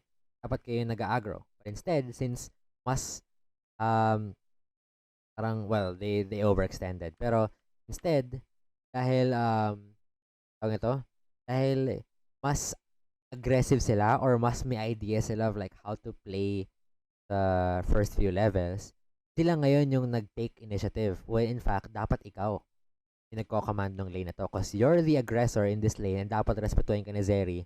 Kasi Zeri has to scale. So, dapat, ito yung weak part ni Zeri sa game. So, wala, binabas ka lang nila kasi parang nisip nila, wala pa lang lakas ng loob tong Samira na to eh. Pasokan tayo ng pasok, di ba? Payag ka ba dun? Ginaganong ka lang? So, that's why you can't have this beta mindset. Pag, dapat hindi yung hintay mo mag-hook bago hindi, pasok ka para hook na lang nung blitzcrank mo pag tumakbo na yung Zeri. Diba? Dapat sila mag-a-adjust. Sabi ni Sunny, payag ka nun? Siyempre hindi. Oh, never hindi. Diba? Yeah, but seriously, like that is the mindset you want to go for kapag Samira ka. And I think Blitz. No actually. Cool. Well, in any case, nag-overextend ulit sila. Again, we can learn from this and saying na okay, they could just take this trade, burn na lane W, no sums, the wave is kind of decent for them. They could just back off here, especially after an exhaust. Pero wala eh. Nanggigil sila eh. So, okay. So, again, meron talagang games like this na mas maraming mistakes yung kalaban nyo. So, it would look like, oh, galing-galing ko doon. Double kill. Parang, parang, you would make it, parang, ito kasi yung problem with some players and that's why hirap sila mag-improve. Itong specific games na ganito, diba? Kung di ko pa sinabi sa'yo, may hirapan ka ma-realize na parang, oh my God, wait, dapat na all-in ko yung Zeri kanina nung level 2 ako. Right? Kasi, in your eyes, you're playing it well. I mean, look, you're 2-0-1. Masasabi mo lang naman na parang pangit yung game mo kapag wala, 0-3 ka na ngayon. Hindi parang feeder ka na nun. Ngayon lang papasok sa isip mo na parang, I'm making mistakes. Obvious naman kasi kung hindi ako nagkakamali ngayon, sana hindi ako 0-3. Right? May ganun kasing mindset yung ibang tao. I'm not saying ganun yung mindset mo. I'm just saying, it's very common to miss yung opportunities kapag mas nagkakamali yung kalaban. Okay? So, ayun. Very hard. In the same vein, feeling mo tuloy na kapag 2-0 ka, okay, I'm doing good. I should keep doing what I'm doing. When in fact, dapat more pa. Since you're ahead and aggressive nila yun. yun nga eh. Yeah. Dapat in my friend group or in my language, this is basically illegal gameplay. They should never be able to do this. Like, shouldn't happen. In the higher you go, the more rare it is a situation na ganito na first of all, you'll never meet a Scion support ever again. Siguro kapag nag-plat ka na. Second of all, in a Zeri lane, tapos nag-Samira ka, it's not even close. Like, talagang manginginig sa takot yung Zeri kapag nakakita sila ng Samira lane. Kasi, Panong nyinig? yung parang, ganun. Kasi, sobrang out-damage talaga si Zeri in the early game compared to Samira, right? So, yeah. Okay, I mean, here, nothing much is happening. Like I said, basically, very reliant ka, a blitz to do something. Okay, nice hook. Okay, good. Good trade so far. Nice dodge. Okay.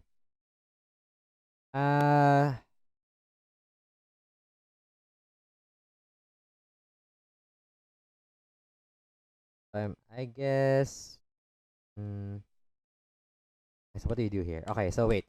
Let's try to read what's happening here. So, importante kasi, kapag nag-VOD review ka is, naghahanap ka ng points in the game na um, parang you could go to a certain time frame, siguro 30-second time frame, tapos alamin mo kung ano yung decision na dapat ginawa mo. Or parang is there something better to do? Parang ganon. So, in this case,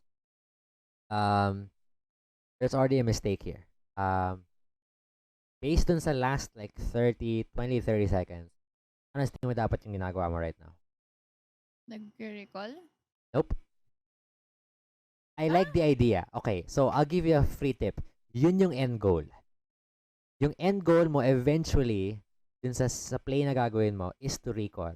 Kasi nga, madami kang gold. Nag-cash out ka ng 2 kills and 1 assist, you have to use that gold to get items. So, if yun yung goal mo, what should you be doing right now? Given yung what happened. No idea. Okay, so as for what you should do, kasi ito yun, natin mo. Kaya ako nirewind na konti, kasi para din makita mo of like, okay, by the way, quick question, kapag ba naglalaro ka ng league, saan ka nakatingin madalas? Like, saang part ng screen mo? If ADC ako, always sa mismong CS. Kung saan na nagsi-CS. Yun yung parang priority mong tignan. Yes. Number 1. Okay, so let's say ito yung number 1. Okay, so if, let's say wala kang kailangan CS or parang, I don't know, di naman importante tumingin sa minions right now, what's your number 2? If it's not minions, saan ka nakatingin? Objectives, yun. Kailangan may objectives. So, sa map, I guess. It's like sa part kasi ng screen. Yun yung, I guess. It's not about like kung anong, paano ba, anong aspect ng game. It's like kung ang saang part sa screen. So, sa minimap, I guess. Minimap, okay. Yes. So, sa minimap is yung number 2. What else? Kung hindi sa minimap, let's say wala mong kailangan tingnan sa minimap. Let's say down yung dragon and whatever. Nakatingin. Ibang lanes? Yun lang. I don't know. Okay, so objectives, lanes. So ito basically, itong dalawa. Naglalaro ka lang between focusing on CS, then map awareness. Yep. Okay. So, yung other thing kasi na kailangan mong i-pay attention is that lalo na sa laning phase, specifically sa laning phase, kailangan nakatitig ka sa anong ginagawa ng kalaban mo. Kasi, may psychology effect kasi yung movement or basta yung actions na ginagawa ng champions or basta yung characters mismo in league. For example, I'll give you a situation. Yung kanina, right? Nung namatay yung supports. Somewhere here. I'll just give you like a random example. 2 examples. For example, here. Right? Yung movement ni Zeri na ganyan, pag titingnan mo kung paano gawala yung character niya, like, she obviously wants to CS. Yun yung main intention niya. Gusto niya mag-CS. And it can be as simple as that. Yun yung mga basic basahin kasi obvious naman eh. Pero, down the line kasi, or as the game goes on, medyo mas naging complicated yung hindi naman, but it would take time to practice like how to read yung psychology ng players when it comes to stuff like this. Ano ba yung just like here.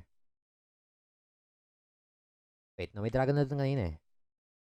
Is next wave? Sorry. So, watch them now. Basta dapat try mo i-practice 'yan. Try mo titigan, bounce your eyes between, sa minion HP, minimap. Try to move your eyes a lot. Tapos, titigan mo rin kung anong ginagawa niya. Syempre, again, naka-steady yung Sion. Niisip niya, well, okay, psychology behind this is kapag lumapit ka, I'm gonna use my abilities on you. Sion Q, Sion E, and yun yung hinihintay niya. Kaya siya nakatayo. Right? It's as if nagtotaunt siya. Right? And then Zeri's movement or Zeri's action is simply last hitting. Okay? So far, wala pa masyadong complicated basahin na inputs. Okay? This keeps going for a bit. Yan, like here. Okay, so now, look at how different it is yung actions nila compared to earlier. Now, look at Zion. Kakaroon ka ba ng idea kung ano yung gusto niyang gawin? Like, anything? DR. Okay, yeah, sure. First instinct, okay, maybe DR. Anything else? List all the possibilities. From what? Punta ibang lane. Alice. And then... Probably not. Okay, let's not go yung... Kasi less likely na mag-roam yung Zion. What else? Sabi daw ward. Yes, pwede mag-ward. Ward. What else? There's one more.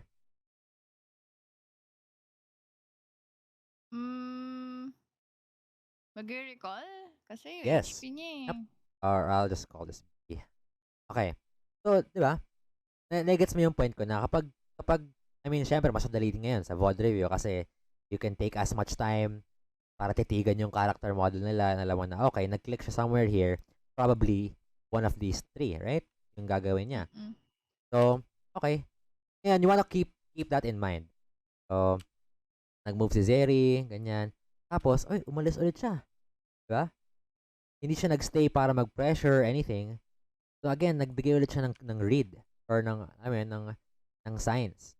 And as someone who's very instinctive as a person, you should be able to get the hang of this kapag na-practice mo na siya. Kasi, at some point, makakarata ka na, well, yung galaw ni Zion kanina was kinda similar sa galaw ni Zeri. Because either pareho sila mag-dragon, pareho silang go back, or something. Maybe mag-ward yung Zion, tapos mag-go back yung Zeri. I don't know. Right? Baka magkaiba sila ng goals kasi hindi naman lahat synergized, di ba? Especially sa MMR na to. But either way, wala dun sa tatlong option yun, yung magstay sa lane. Wala sila ngayon dito right now. So, if yung goal mo is to recall, dapat may gagawin ka dun sa wave na to, which is? Push. Yep, exactly. So, I would use everything. E, Q, W, ka na magtipid. Uwi ka rin naman, di ba? Oo. Like, look, ba't ka pa naghihintay? Ngayon, yes, biglang dumating yung jungler, so, you might think na, well, kapag ginamit ko yung skills ko sa wave na to, wala na ako ngayong skills kasi may gank. Sure, pero, I would suggest na you keep yung idea behind it first, na para, okay, next time magkaroon ng ganun situation, they move out of lane and kailangan ka umuwi, I should just shove the wave. I should just delete yung wave and then I wanna go home. So, parang keep mo lang siya as an idea. Ngayon, yung advanced concept kasi nito is that we have to go back further in time, say like this, for you to understand how this happened. So in the beginning, right, ito yung jungle tracking 101. I'm pretty sure it's something that a lot of people can relate to. Mahirap alamin kung nasaan yung jungle. Especially kung di ka sanay. Pero for me, watching this VOD, alam ko na nandun yung nidali sa bot side. Di ko alam na magagank siya. I'll be honest. I didn't know that would happen. Like I said, di ko pa napapanood yung VOD. But I know he's bot side. How do I know that? Exhibit A. No leash. Right? For sure, hindi nag-leash yung sa bot. Alam na natin ngayon.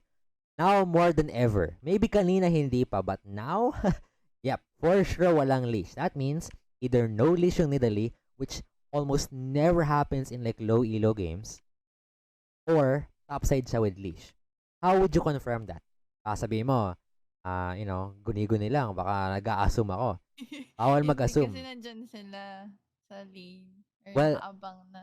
Well, number 2 is, at around 145, okay, wala pa rin, 147, I don't even remember, pero nakita ko lang kanina sa minimap. Look at how long it takes. 150, saka lang lumabas yung enemy top na Darius. So, nag-leash nga. So, it seems like nag-leash. Now, there's a reason kung bakit ngayon ko lang to pinoint out compared to, kanina pa. Kasi, it would be much better to ask yourself these questions um regularly. Um how, parang what do I want to say about that? Parang kasi yung next situation na tatakal natin is something that happened way way way after this pa. Right? Like tapos na siya sa leash and everything. So it's not about when it starts or kung saan siya mag-start yung Nidalee. It's about kung saan siya mag-path from there, keeping track of that through Fog of War. Yung kasi yung pinaka-advanced mechanic sa jungle tracking is, well, at the highest level of play, alam mo kung aling camps yung hinihit ni Nidalee. That's as far as yung kaya ko. I don't know if like meron pang mas insane doon. Pero in some junglers, di ko alam yung lahat ng timers for everyone. Pero um there is a level in which malalaman mo kung ano yung exact time, exact HP ng mga camps nila if you have enough practice sa jungle. So yun yung pinaka-insane, I guess, ceiling nun. Pero yung baseline level nito is yung understanding lang of like what side of the map yung enemy jungler.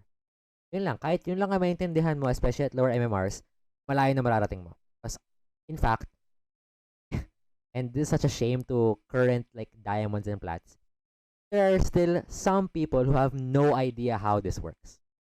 So, kung meron kang head start, Yeah, kasama ako dun. Isa ako dun. I've been playing League for ilang years na and then nalilito pa rin ako. yeah, Saan yung jungle? Saan siya? Saan siya nag-start? exactly. And the thing is, sobrang boring kasi nito eh. Because for you to understand kung paano i-practice to, you would have to always, I say always, every game, lagi mong hahanapin kung nasa yung jungler and parang mini game, parang okay, feeling ko nasa bot yung jungler. So, lalabas na siya sa bot side.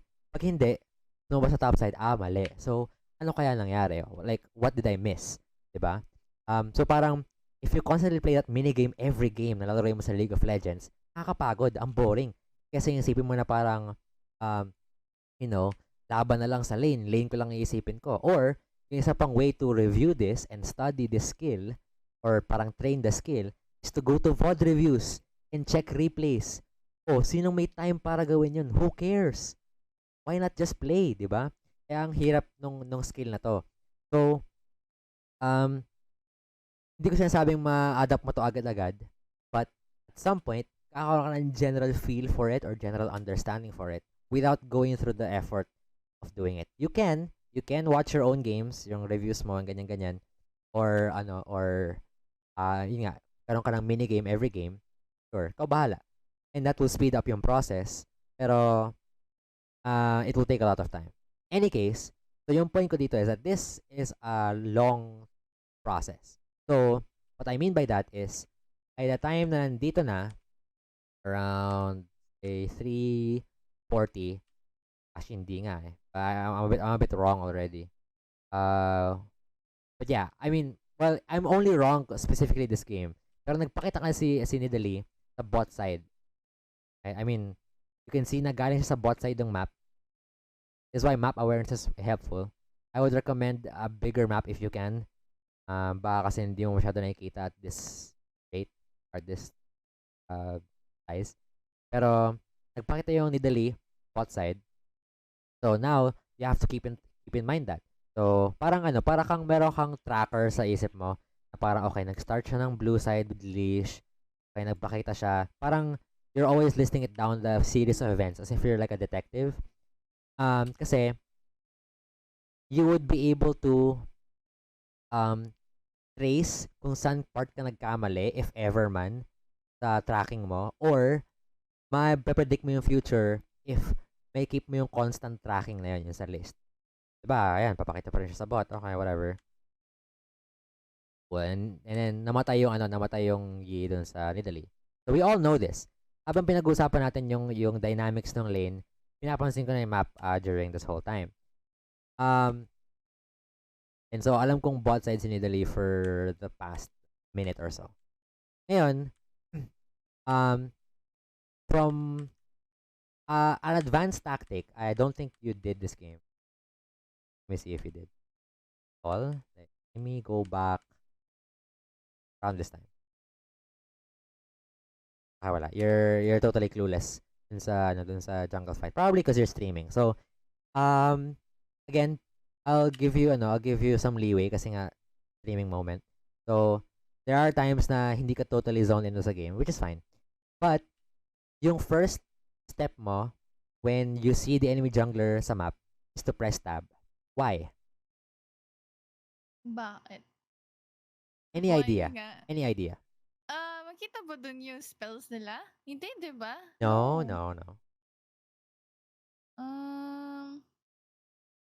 Items? Current items ng jungle? Nope. So, if you don't know this, if you actually press tab, I'm not sure if you do this game the first few minutes. Maybe here habang nagre-recall ka? No. But at some point, pag nag-tab ka, hold up, let me skip to the... Pagka-tab ka, right? Like, I'm pretty sure you press tab at some point. Right? Hindi. Surely you press tab. I believe. You press tab. I see it. It's coming soon. Where? Kailan? Okay, you never press tab. Okay, additional lesson besides this, press tab, honestly. Okay, I'll give you another analogy for this. Not pressing tab is almost as if you're not looking at... Actually, ano ba maganda analogy dito? Not pressing tab is almost like not keeping track of like what utils got used in Valorant.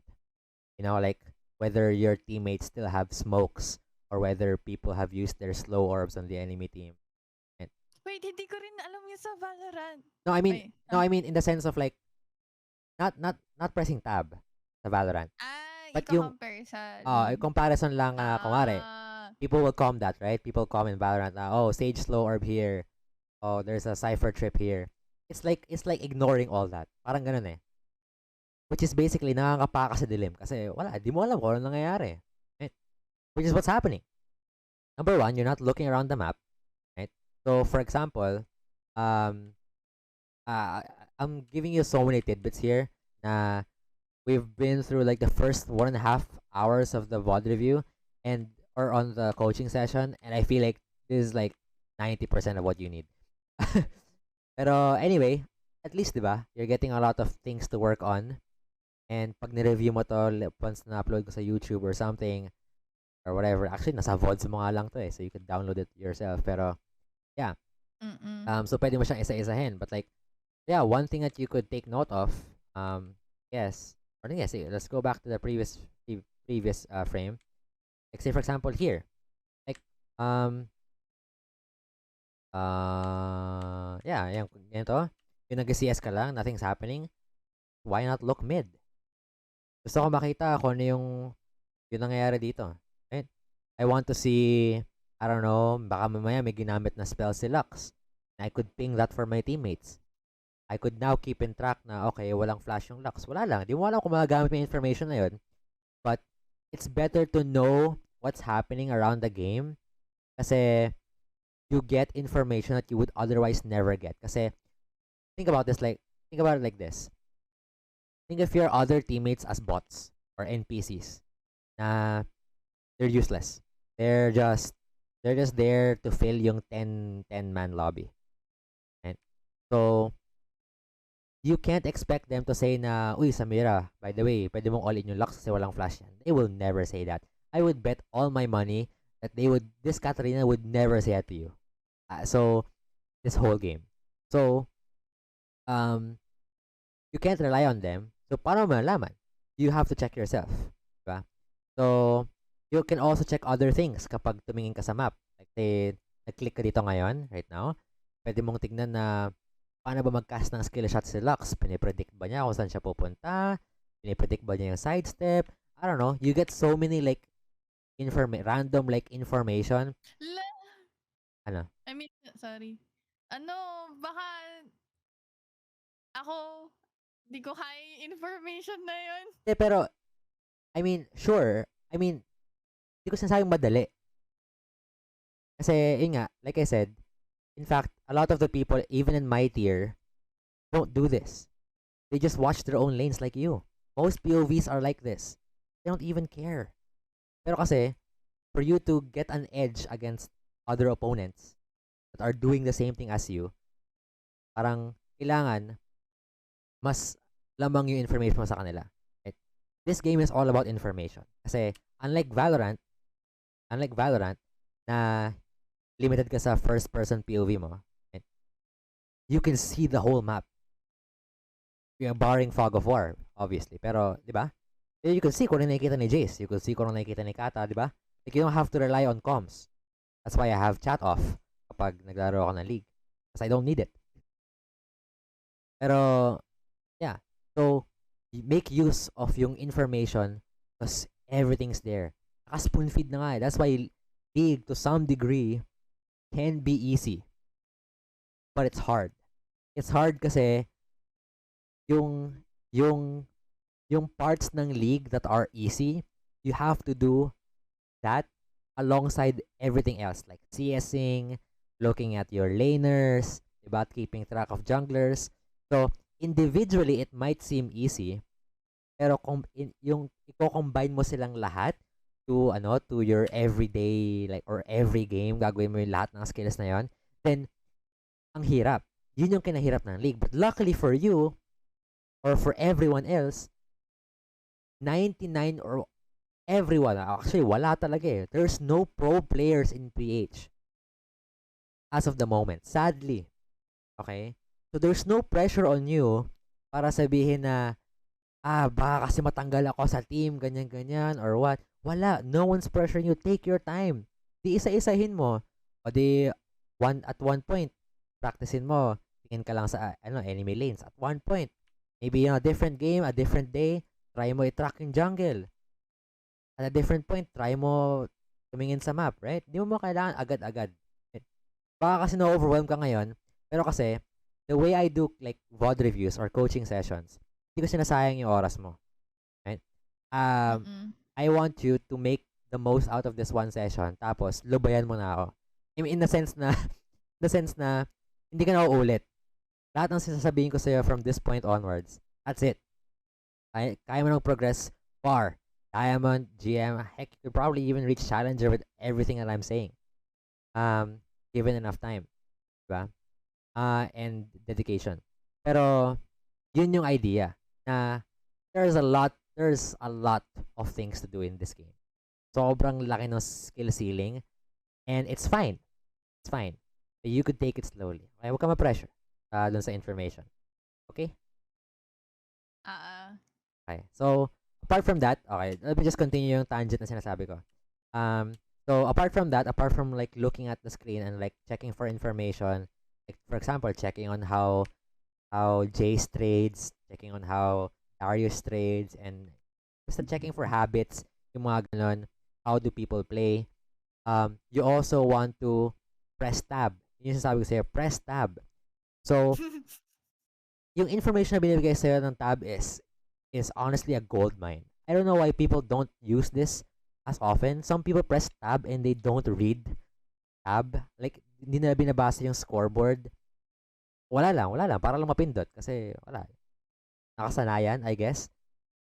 But you can see so many things. You can see yung levels ng lahat. Items. Objectives coming up.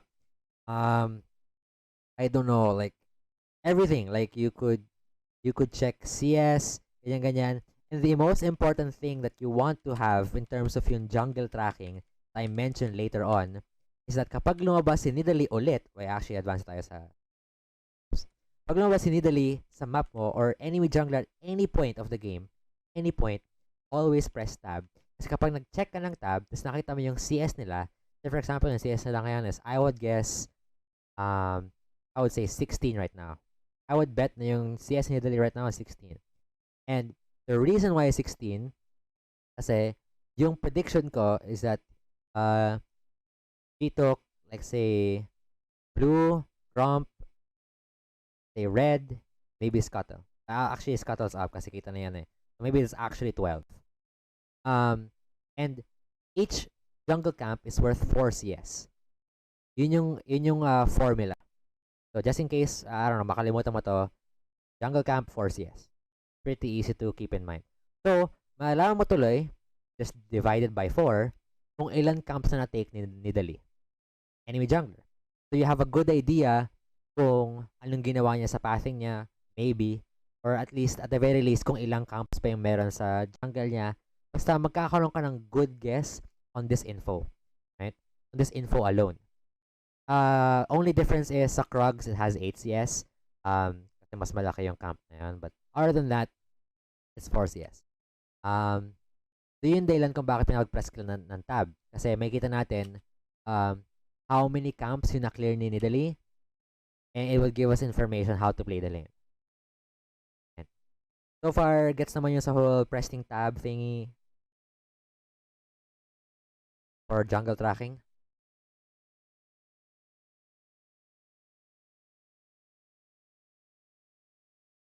Yes? Yes. True. True naman, ano lang, so, sinasabi ko lang sa chat na yung sinasabi mo is super, pang pro kasi I don't think na, I'll try pa din, syempre. It's not. Yung sa I'm camps. telling you it's not. The only reason why konti lang yung nakakaalam ng ganun dito specifically sa PH is because people are lazy. People will hate me. I don't care if I get condemned by the whole Twitch base for saying that. Mga naglaro ng league dyan. But y'all are just lazy. If you think na sobrang complicated ng sinasabi ko, it means you just didn't care enough about improving sa game. I'm sorry. That's just the truth. Kasi yung sinasabi ko is basic. It took me 2 months to train yung sinabi ko. Yung looking at the map and jungle tracking took me 2 whole months to dedicate my gameplay to practicing that. Did it hurt? Yeah, that was hard. Pero nag-effort ako. It's just, I don't know. And some people just don't like. Kasi here's the problem with improving. Okay? That's why some people will take it like na parang ano. I'm not saying na ikaw Not saying na ikaw. Some people will take it na parang, ano ba yan? Dami naman yung sinasabi. Parang, ang dami naman palang nangyayari sa league. Well, yes. But, like, you know, kung talagang may pake ka in terms of like getting better and yung, alam mo yun, yung gino-juice out mo, lahat ng possible, I don't know, things na kaya mong gawin to carry your games, yes, ganun talaga eh. Training isn't easy. Why do you think people don't do it? Or, ba, kung ganun siya kadali, dapat ginagawa na siya ng lahat. But it's not. So, yes, like, mahirap. Yeah, I mean, matagal, okay, but you can't deny na that's a part of the game. You can't deny na kung ano yung sinasabi ko is useful. It's going to help you improve your game. There will be some nitpickers. I've handled previous students before that will say na, oh, but like, it's so minimal. Diba? Or sabihin nila na, parang bihira ako lang gumagamit yung ano na yun. Pero kasi yung slight edge na yun, kahit 0.2%, 0.001, kahit anong edge, if you're really competitive, sobrang useful nun. You will take it because you're that desperate to win. Kasi kung totoong tryhard ka, bakit di mo ginagawa? Diba? Yung kasi yan eh. So, again, I think it's not that hard. I think. I mean, I think it's not too complicated na pang pro siya. Ito yung pro level ng sinasabi ko for everything. Yung pro level niyan is knowing yung sinasabi ko kanina. You know the exact HP ng camps ng jungle. You know exactly kung nasaan yung precise location ng enemy jungler through Fog of War. Saan siya sa, like, which camp. You know exactly yung HP, mana values, ganyan. Advanced concept of this would be kapag tumingin ka dun sa map na gets mo yung like nakuha mo yung info, would be interpreting parang how you should play the next 3 minutes of the game based on sa ginawa ni Lux and your rotations as a team, how your jungle should adapt.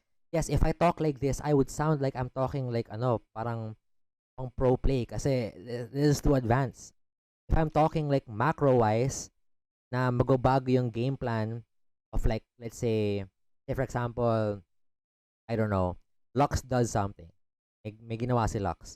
And therefore, ang mangyayari is, Master Yi should stop hitting Grump and start pathing topside, help Jace break freeze, and then Jace should slow push back, and then, you know, they punish Lux for pushing this wave because Lux will slow push the wave back, and then she would be flashless. I would have a timer because maybe 1 minute pa bago mag-up yung flash ni Lux, and Lux plays very aggressive. If I add all those factors in, yes, those are all pro play stuff that have to have insane like foresight and coordination. Pero yung simpleng pag-press ng tab and pag-gather ng information, that's so basic compared to sa mga iba kong sinabi. Yeah? Yep. Like I would be willing to bet like half of like uh half of like the players in high elo even don't even think about that. Yung like complicated stuff. Kasi everyone in SoloQ here thinks about themselves. Parang wala lang. Fiesta, just, suntukan, whatever. So, wala. Very rare ka lang talaga makaka-abot sa point na yun. In any case, slight tangent, pero yun nga, that's the importance of like getting info. Yun lang yung point ko dun. Before the pod extends to. Because I'm also trying to be a bit time efficient. So here, this is fine. Kung paano pinlayot scenario na to, sure, hindi mo siya na hard shove. And to be fair, okay, kaya ako hindi in-expect na magagank si Nidalee because I thought, in my head, akala ko nag-clear siya ng camps. I guess not. I mean, whatever. I thought mag-clear siya ng camps or something, or baka nag-recall na siya at this point. So, alright. And tama lang yung heal mo. I think the heal was okay. You went in range, tapos nag-heal ka. Fine. Is there anything else you could have done here?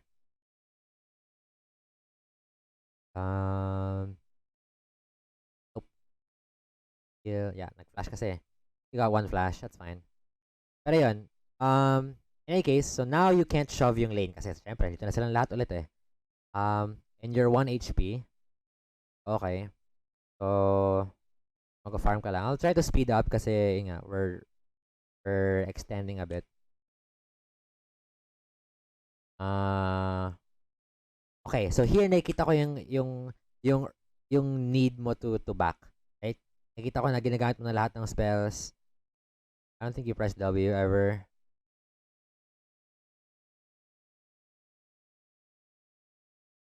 This is rough though. I don't like this.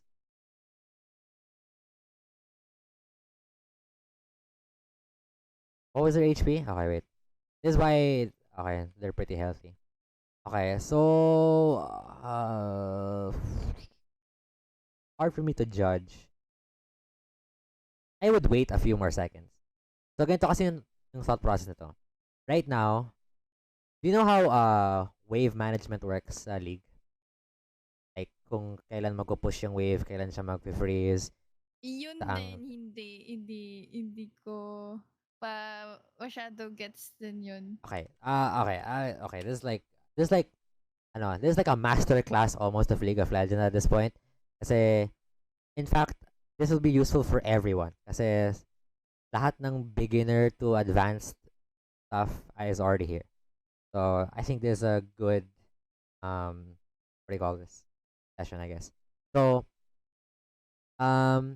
yung how lane works in terms of like kung saan mag-push yung lane or like whatever is based on what we call, or what I like to call, lane equilibrium. It's just a fancy term na kung pantay ba yung wave or not in Filipino terms. So, if like say for example, 6 minions, 3 melees, and 3 ranged on each side, that means nasa gitna lang yung wave. Kasi equal force. We're talking about science na. So equal yung force, that means nasa gitna lang siya. For as long as na-maintain yung equilibrium na yon, nasa gitna lang siya palagi. Okay, but similar to you know, what was it? The law of inertia or something like that. Basta for as long as meron ng force na mag-act upon, it will no longer stay sa middle. Meaning kapag hinit mo siya and mas malakas na yung force itong side na to compared sa side na to, that means mag-push yung wave towards sa ibang side, sa kabilang side. That's just how it works. And the more force you exert and the less resistance, the more na mag-push sa isang side. Yun yung generic idea of like how waves work. So, yung idea of okay, yung next thing na gusto kong sabihin is like how do waves or like when do waves slow push? So kasi yun. I would say like this. Or when do waves how do waves work? Parang ganun. I don't know. For example here, ito kasi yung situation kanina eh. Na medyo napailing ako kasi parang I'm not sure on what to do here. So here, without seeing yung wave kasi yung camera mo is nakafocus dito sa part na to and not dun sa parang collision point ng wave kung saan sila magko-collide yung dalawang wave. Hindi ko exactly ma-visualize what will happen pero may good idea ko because I know na meron kang dalawang extra casters. So, ito kasi isipin mo. Every 30 seconds, yung wave na lumalabas sa Nexus towards the lane is the same for both sides. The same cannon wave, the same regular wave, same thing. Diba? So, same lang yan.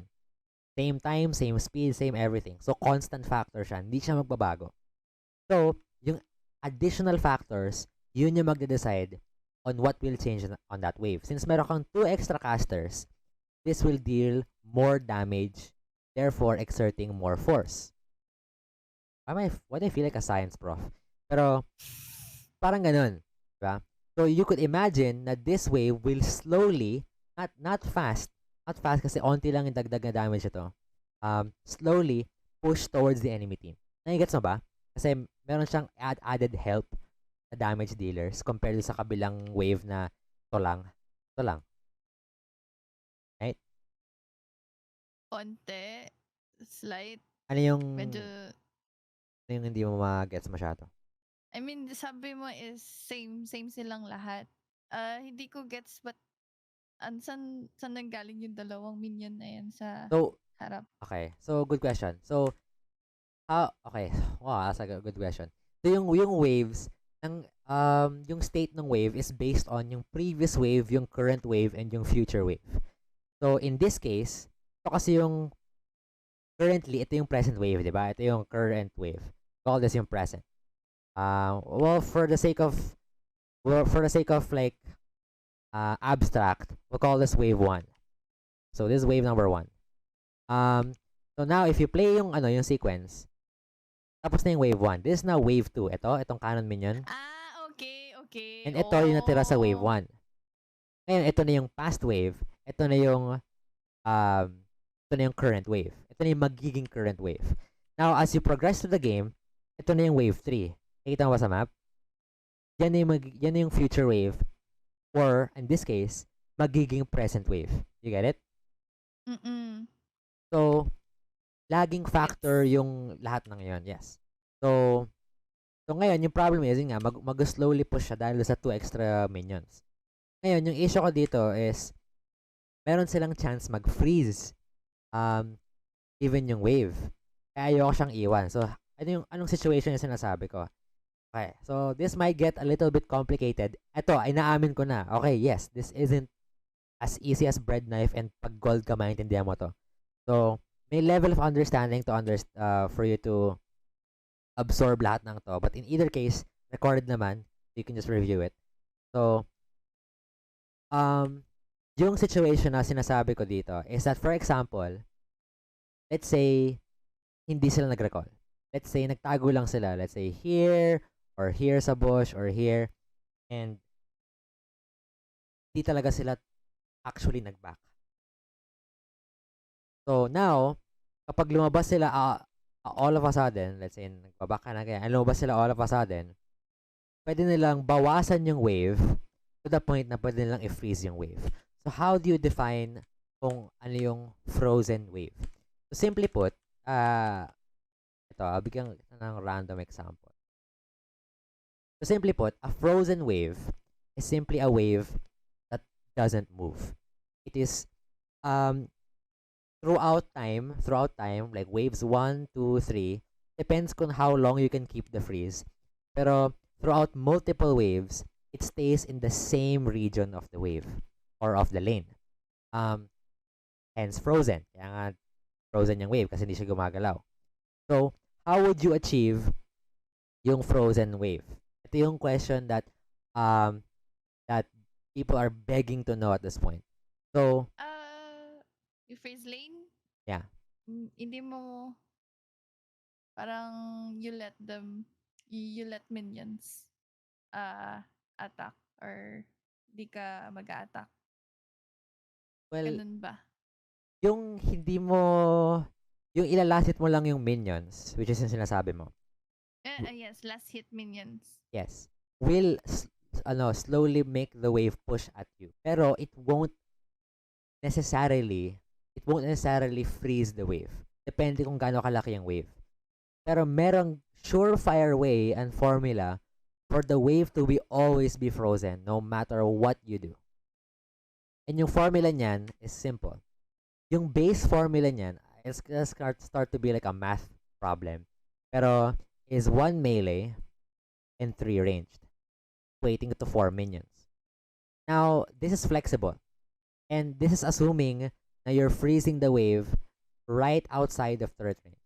Dito lang. Right? This changes elsewhere. So, say for example, dito sa side na to. Right? Iba yung formula dyan. Kasi, ang mangyayari is, you will need more resistance. So, in this case, you would need to have 2 melees instead of 1. Parang meron siyang +1. Etc.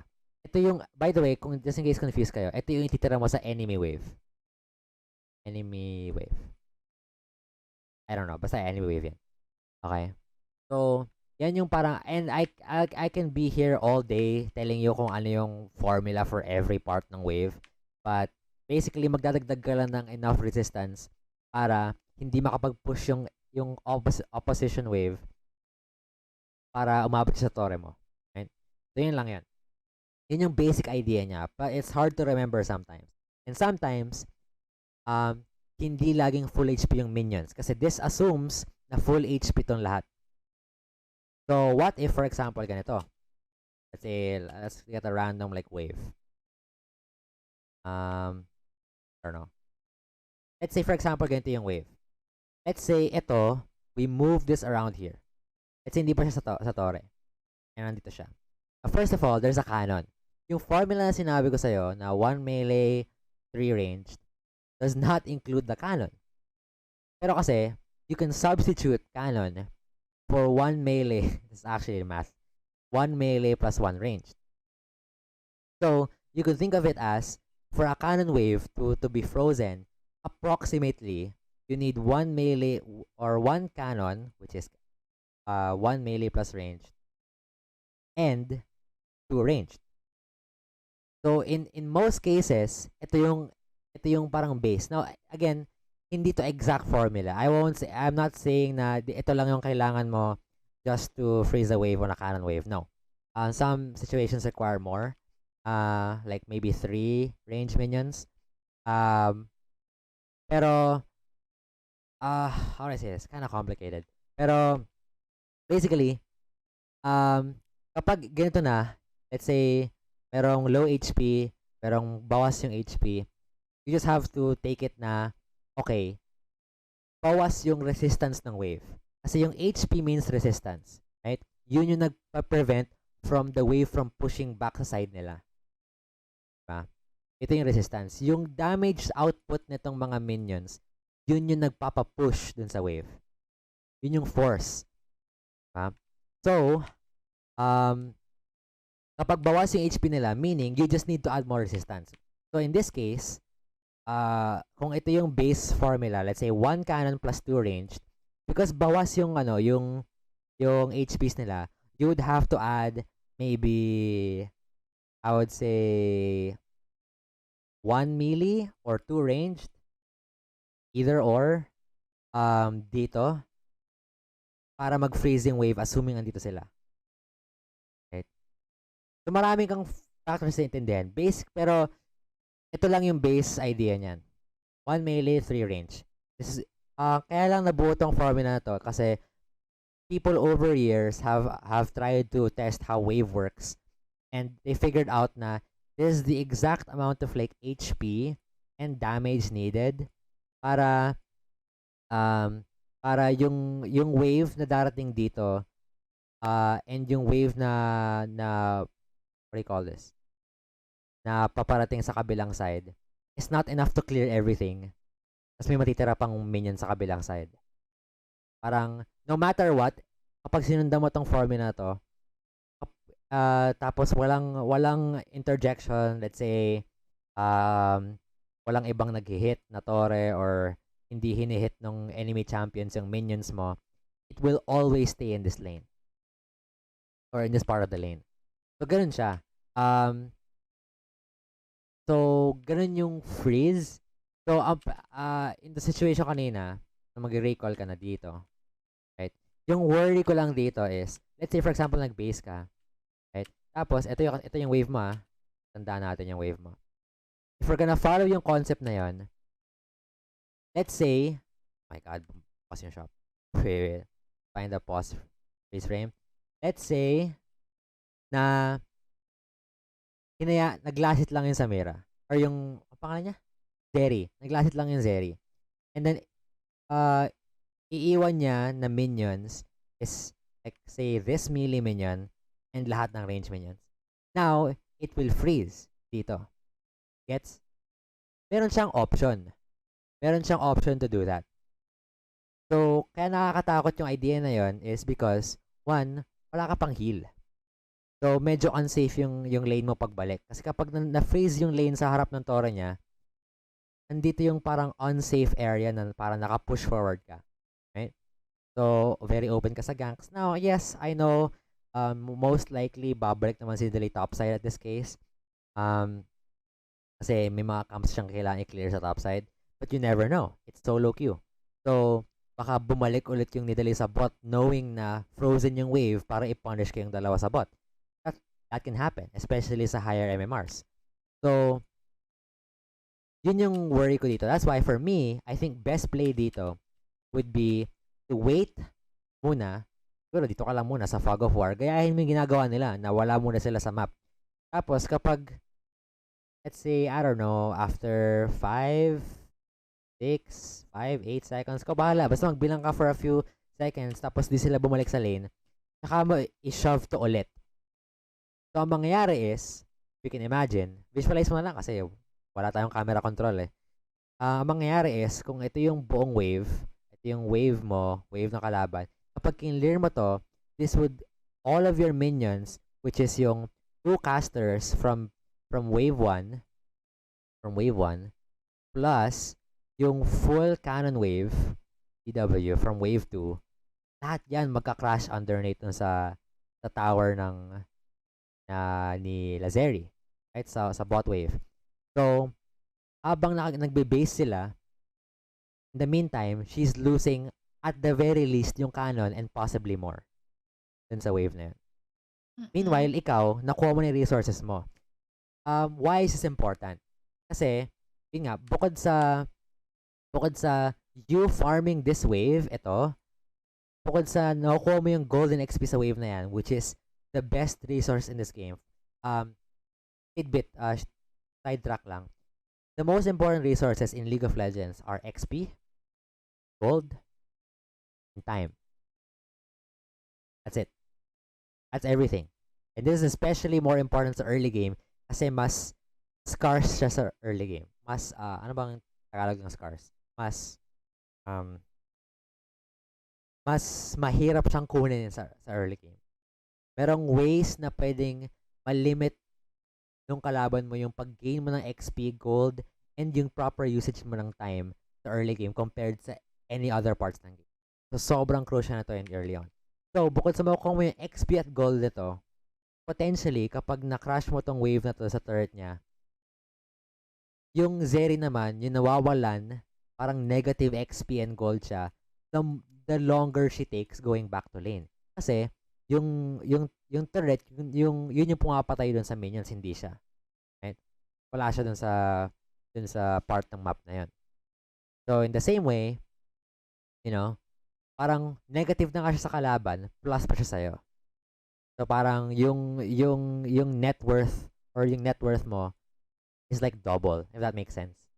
Right? Yes. So, kaya sobrang important nun. And I want to emphasize this na kapag naman kasi na-freeze yung wave sa'yo, ikaw yung lugi doon. Why? Kasi hindi ka na nga makalapit kasi pressured ka, baka may gank or whatever. Ganun din, baliktad yung situation. Hindi ka pa makapag-farm. Sila, safely nakapag-farm sila dito. Yeah, hirap kayo makahanap ng hook angle. Sila, they're getting XP and gold. Ikaw wala. You're not getting anything. Pwede siguro parang pwede mong gamitan ng Q, yung wave or whatever every now and then. Pero ang hirap. May pressure kang lumapit and sometimes might cost your life. And kapag namatay ka, habang naka-overextend sa lane, as for everyone, you will get behind kasi they will get XP and gold for killing you. They will get XP and gold for farming the wave. Samantalang ikaw, you're wasting time dead and you're not getting XP and gold habang patay ka. So, that's why sobrang OP ng freezing. People don't do it, but it's OP. Kasi, kapag na-abuse mo yung freezing to a certain level of play, no matter low elo or high elo ka, ang laki ng punish sa kalaban. So far, any questions? So far, wala akong questions. Okay, na-explain ko naman na maayos yung waves and stuff. Kailangan sigurong maglaro or Review. para makita mismo yung hindi ngayon, syempre. Yung formulas on minion waves, how to freeze lane, yun na lang siguro. Pa-practice ko. Okay, so now let's talk about more of the game. Again, we're only 7 minutes into the VOD. This is why VOD reviewing is important, guys, for who are watching kung saan man. And Kasi maiki, sorry. And this is why, parang malaking bagay yung hindi ka lang basta laro ng laro. Kung gusto mo talaga mag-climb, gusto mo talaga mag-improve, huwag ka lang basta-basta, play again lang, play again. Sige, at some point, mananalo ako. Yes, but at the same time, you're wasting yung valuable learnings mo on that game kapag na-review mo siya like this, or with a coach, or with a friend. Di mo kailangan coach kahit nga with a friend lang para makapag-bounce off ka ng ideas. Tapos, ayun, makakuha kayo ng idea na parang, dapat ganito pala ginawa ko. And the first 15 minutes of the VOD, ang dami yun na pag-usapan. I'm willing to tell you na ganun yung may experience for most people for as long as similar yung idea nyo or similar yung skill level nyo nung kausap mo. Or higher. Pwedeng mas higher. Let's say gusto mong matuto. Marami kang makukuhang value from this review in your game. Katulad ito, 8 minutes pa lang, ang dami natin nasabi. Or, dami natin napag-usapan. So yeah, itemization-wise, there are 2 ways to go about Samir itemization. And a part of this will hurt me, pero I am openly admitting that you can actually try to rush collector on Samir. It is a build path na pwede sa kanya. Very rare yung instance na yun. In the sense na, let's say, wala talagang tanky members on the enemy team. Yun yung first instance. So like, okay, how would I say I would rush collector this game? Rush collector if either A, or what do you call this? They have 4 to 5 squishy members. So mga easy targets for Samira, and di sila makakapag-stack ng armor like Frozen Heart, Randuin's, yung mga ganon, okay, you can rush Collector. What is the other option? Another option is kapag fed ka early game. Fed early. This means getting like 2 to 3 kills early. Saying So, like, babay immortal. ha? Babay immortal. Yung mythic item. Dapat collector agad. For this game ba? Or ano ba? For Samira, if 45 squishy and then fed early. I-delay mo lang ng konti yung shield bow. But, Shield bow. yeah. Yung mythic item, yeah. But, yeah, I mean, but maganda yung idea na to kasi it would snowball the game. And, yun nga, wala kasing time. Wala kang time mag-scale kay Samira. Yung sinasabi nilang, oh, Samira is scaling. Don't believe that. If you play enough Samira games, over 100 games, you would find na the longer the game goes, the more useless Samira becomes. Unless kaya mo mang one-shot talaga ng whole backline without you getting CC'd or something like that. Nang hindi fed, right? Usually, kailangan mo talaga maging fed kay Samira and you have to end the game early bago pumabot sa point na hindi na enough yung damage mo kasi malakas na rin yung damage ng kalaban at may utility pa sila. So, sometimes this is a viable like build path. I just rush collector. Go for it. Go. In this game, pwede yun. This game actually pwede yun. You could actually go for that. Rush collector, bili ka na agad ng Dirk. You could go from there. Actually, very common itemization nowadays for Samira is to go Dirk start anyway. Dirk start. Basta yung first base mo, 1100 gold compared to yung Noon Quiver which is 1300. Mas mura pag ka makakapag-back. At the same time, mas madali siyang i-build and mas madali siyang i-utilize early game kasi malaking power spike siya early game. Tapos, you can decide what to do with this Dirk. Do I sell this Dirk later kasi hindi ko na siya kayang gawing collector dahil hindi ako naging fed? Or kapag naging fed ako, gawin ko siyang collector and then build my path like build my items normally. Kasi yung other option is to just sell it. Tapos, you sell it usually para makapagbili ng buong shield bow. Right? Say for example, ito yung situation. Like say may Dirk ka, kang Noon Quiver, Vamp Scepter, tapos ang kulang mo na lang is enough gold to complete yung the rest of shield bow. Then, kapag kapag binenta mo yung Dirk, tapos makakabili ka na ng isang buong shield bow because of it, like yung natitirang components ng shield bow, then it's worth to sell yung Dirk at that point. So, I would suggest you start looking into this build path na Dirk yung una mong bibilin at your first base every game. Tapos tsaka ka mag-decide kung mag-rush ka ng collector after getting fed, like 2-3 kills, maybe even more. Other than that, just go normal build. Okay? Okay. Ayun. Alam mo yung Dirk? Ano yung Dirk? Yung Dirk yung parang lethality na item that builds into collector. Okay. Yeah, yung parang Papuntang collector. so in any case, okay lang din na mag-shield bow. This is what I call less sinful approach of playing Samira. Na parang you're not relying on you to be ahead. Mas stable siya laruin. Pero ako kasi I believe talaga na kailangan medyo psychopathic ka talaga when you're playing Samira. You really have to be like, oh, I wanna look for blood, I wanna look for kills, you know? Yung as in ganun talaga to really be a good Samira and parang 1v9 machine. Yung wala kang iniisip kundi how do I end this game in 10 minutes? Parang ganun. So sometimes medyo maganda talaga yung collector rush na yan. You should really look into it. Okay, let's talk about itong all-in na to. You're CSing. Boom. Oh, that's free. Oh. Yep. Wait, that's so clean actually. Ano nangyari dito? Let's watch that. Yun lang yun eh. Okay. I mean, wala nag-step up yung Zeri, hindi niya nirespeto yung Blitz. Cool, okay. Yep.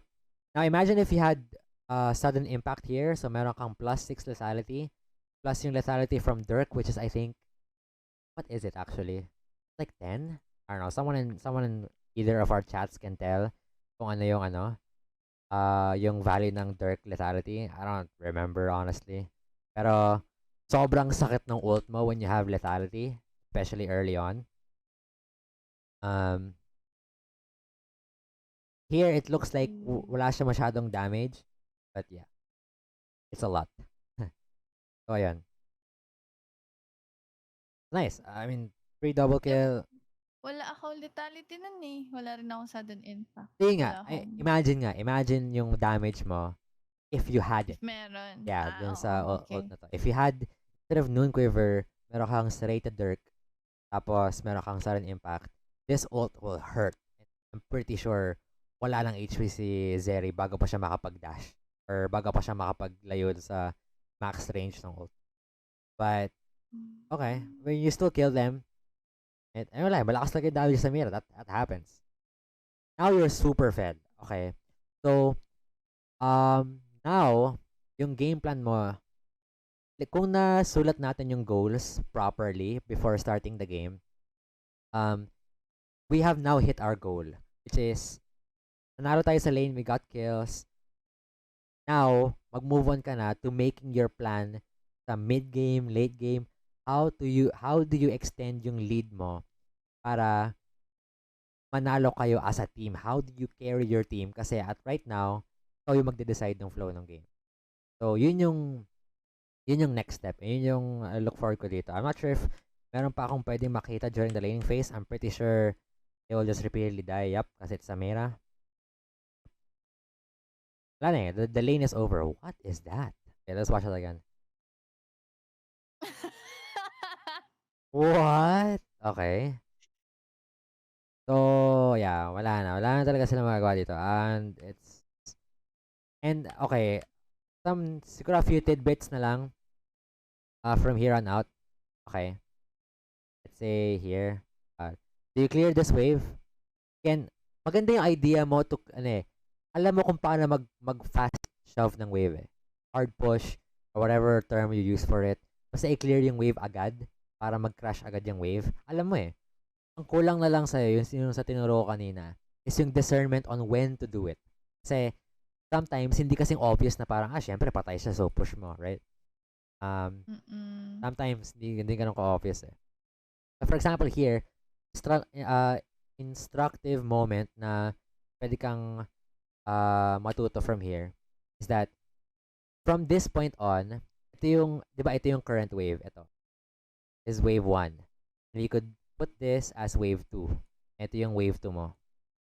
Yan. So yung wave 2, where do you think it should push? Nasa gitna ba siya ng lane? Or mas malapit ba sa enemy team? Or mas malapit sa side nyo? Like over time. Mas malapit dyan? Sa kalaban? Yes. So why do you think so?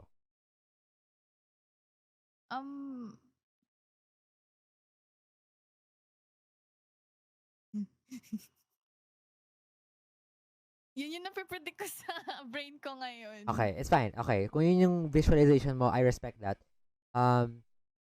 So, I'm not expecting you to get the right answer, actually. It's just, I want to know kung paano mo naiisip yung waves. And it seems like, yun nga, parang may idea ka of how it should work, pero meron pang kulang. Ito yung kulang na sa step na sa sinabi ko. I've told you how wave equilibrium works, na kapag sa gitna siya ng wave, for as long as no one acts on it, nasa gitna na siya, you add force, mag-push, you add resistance, mag-stay, yada, yada, yada. Very, understandable concept. Ngayon, yung isa pang... Sorry, understandable concept yun. For me, medyo complicated pa onte. I mean, hindi pala onte. Medyo complicated pa. Ay, alin dun? With the formulas. Hindi, yung idea lang na, yung idea lang na kapag di mo ginalaw, nasa gitna, kapag dinagdagan mo ng damage, magpo-push. Ay, oo, yun. Gets Yeah. ko yun. Yun nga. Ah, Yung idea na yun, it's understandable. Right? Pero, ang hindi ko sinabi sa'yo, meron pang isa pang hidden rule sa League of Legends that they didn't tell you anywhere in the game at all and, until ma-realize mo siya through several games and enough observation and study is that there's what we call the reinforcement waves. And kanina, na-mention ko siya a bit um, by mentioning yung wave numbers. Pero yung term na reinforcement waves is parang pampabulaklak lang siya of saying na ito yung future wave. So, pare, ito kasi yung wave mo right now. So, yung reinforcements niya, yung backup niya, ito, yung wave 2. Yung future wave is actually the reinforcement wave. Now, the law of reinforcements suggests na the closer you are, the closer yung wave dun sa side ng tower nyo, the faster the reinforcement comes. That's the law. So, in this case, since andito yung wave, well, obviously, since nasa turret na mismo yung wave, mas malapit yung reinforcements. As you can see, andito na yung reinforcements niya compared sa reinforcements mo. Diba? Wala pa rin siyang backup from here, right? Itong wave na to. Kita mo? So, kaya siya ganun. Kasi, mas malapit. So, kaya the idea is, since maunang yung reinforcement waves dito, mas mauna siya mag-clear ng wave. Kasi in the meantime, habang ina-atake nito yung wave mo, this wave is doing nothing. Wala, it's useless. Wala pa siya sa action eh. Ngayon, this is where the fun starts. Kasi, look, if you leave this wave be, or sabihin natin hindi mo hinit. Let's just hypothetically, hindi mo pa siya hit and nag-collide yung wave right about here. Using the law of reinforcements, saan mas malapit yung wave? Here or like B or A? mas malapit yung Saan wave. mas malapit yung wave relative dun sa torre nila? Hindi ba A? A. Meaning, yung reinforcements nitong wave na to, mas mo nang darating. Same concept will apply. So, at a point where andito na yung reinforcements nung kalaban, itong wave na to, wala pa ring backup. So, lumalaki tong wave na to up until, ang lakas na ng force niya na mag-push na siya. Gets mo na yung parang, yung combination nung una kong theory na sinabi, which is yung law of equilibrium. We call that law of equilibrium kasi states yung equilibrium and yung force and resistance. The law of reinforcements would state how reinforcements itong future wave would affect yung future waves. So ngayon, since mo na yung reinforcements, okay, may clear agad to. Tapos, by the time na clear na tong wave na to, tsaka lang darating yung reinforcements, hindi ang laki na ng wave. So, at some point, andito na yung wave, malapit sa torre nyo. So, yes, mas mabilis na yung reinforcements nyo, pero, ang laki na ng wave nila, kasi yung wave nila, like 2 waves combined. So, kahit na andyan pa yung isang wave na yan ng maaga, there is no way for this one wave to beat this wave ng mag-isa. So, no matter what, ma-delete na itong wave na to, and magka-crash tong wave na to sa turret. So, knowing yung sequence na yon, right? You have the opposite opportunity nung kay Zeri kanina. If you didn't hit this wave, you could actually let this wave slow push towards you. Nagigets mo ba yung idea kung bakit ko ine-entertain yung idea na slow push? Or yung eventually mag-freeze?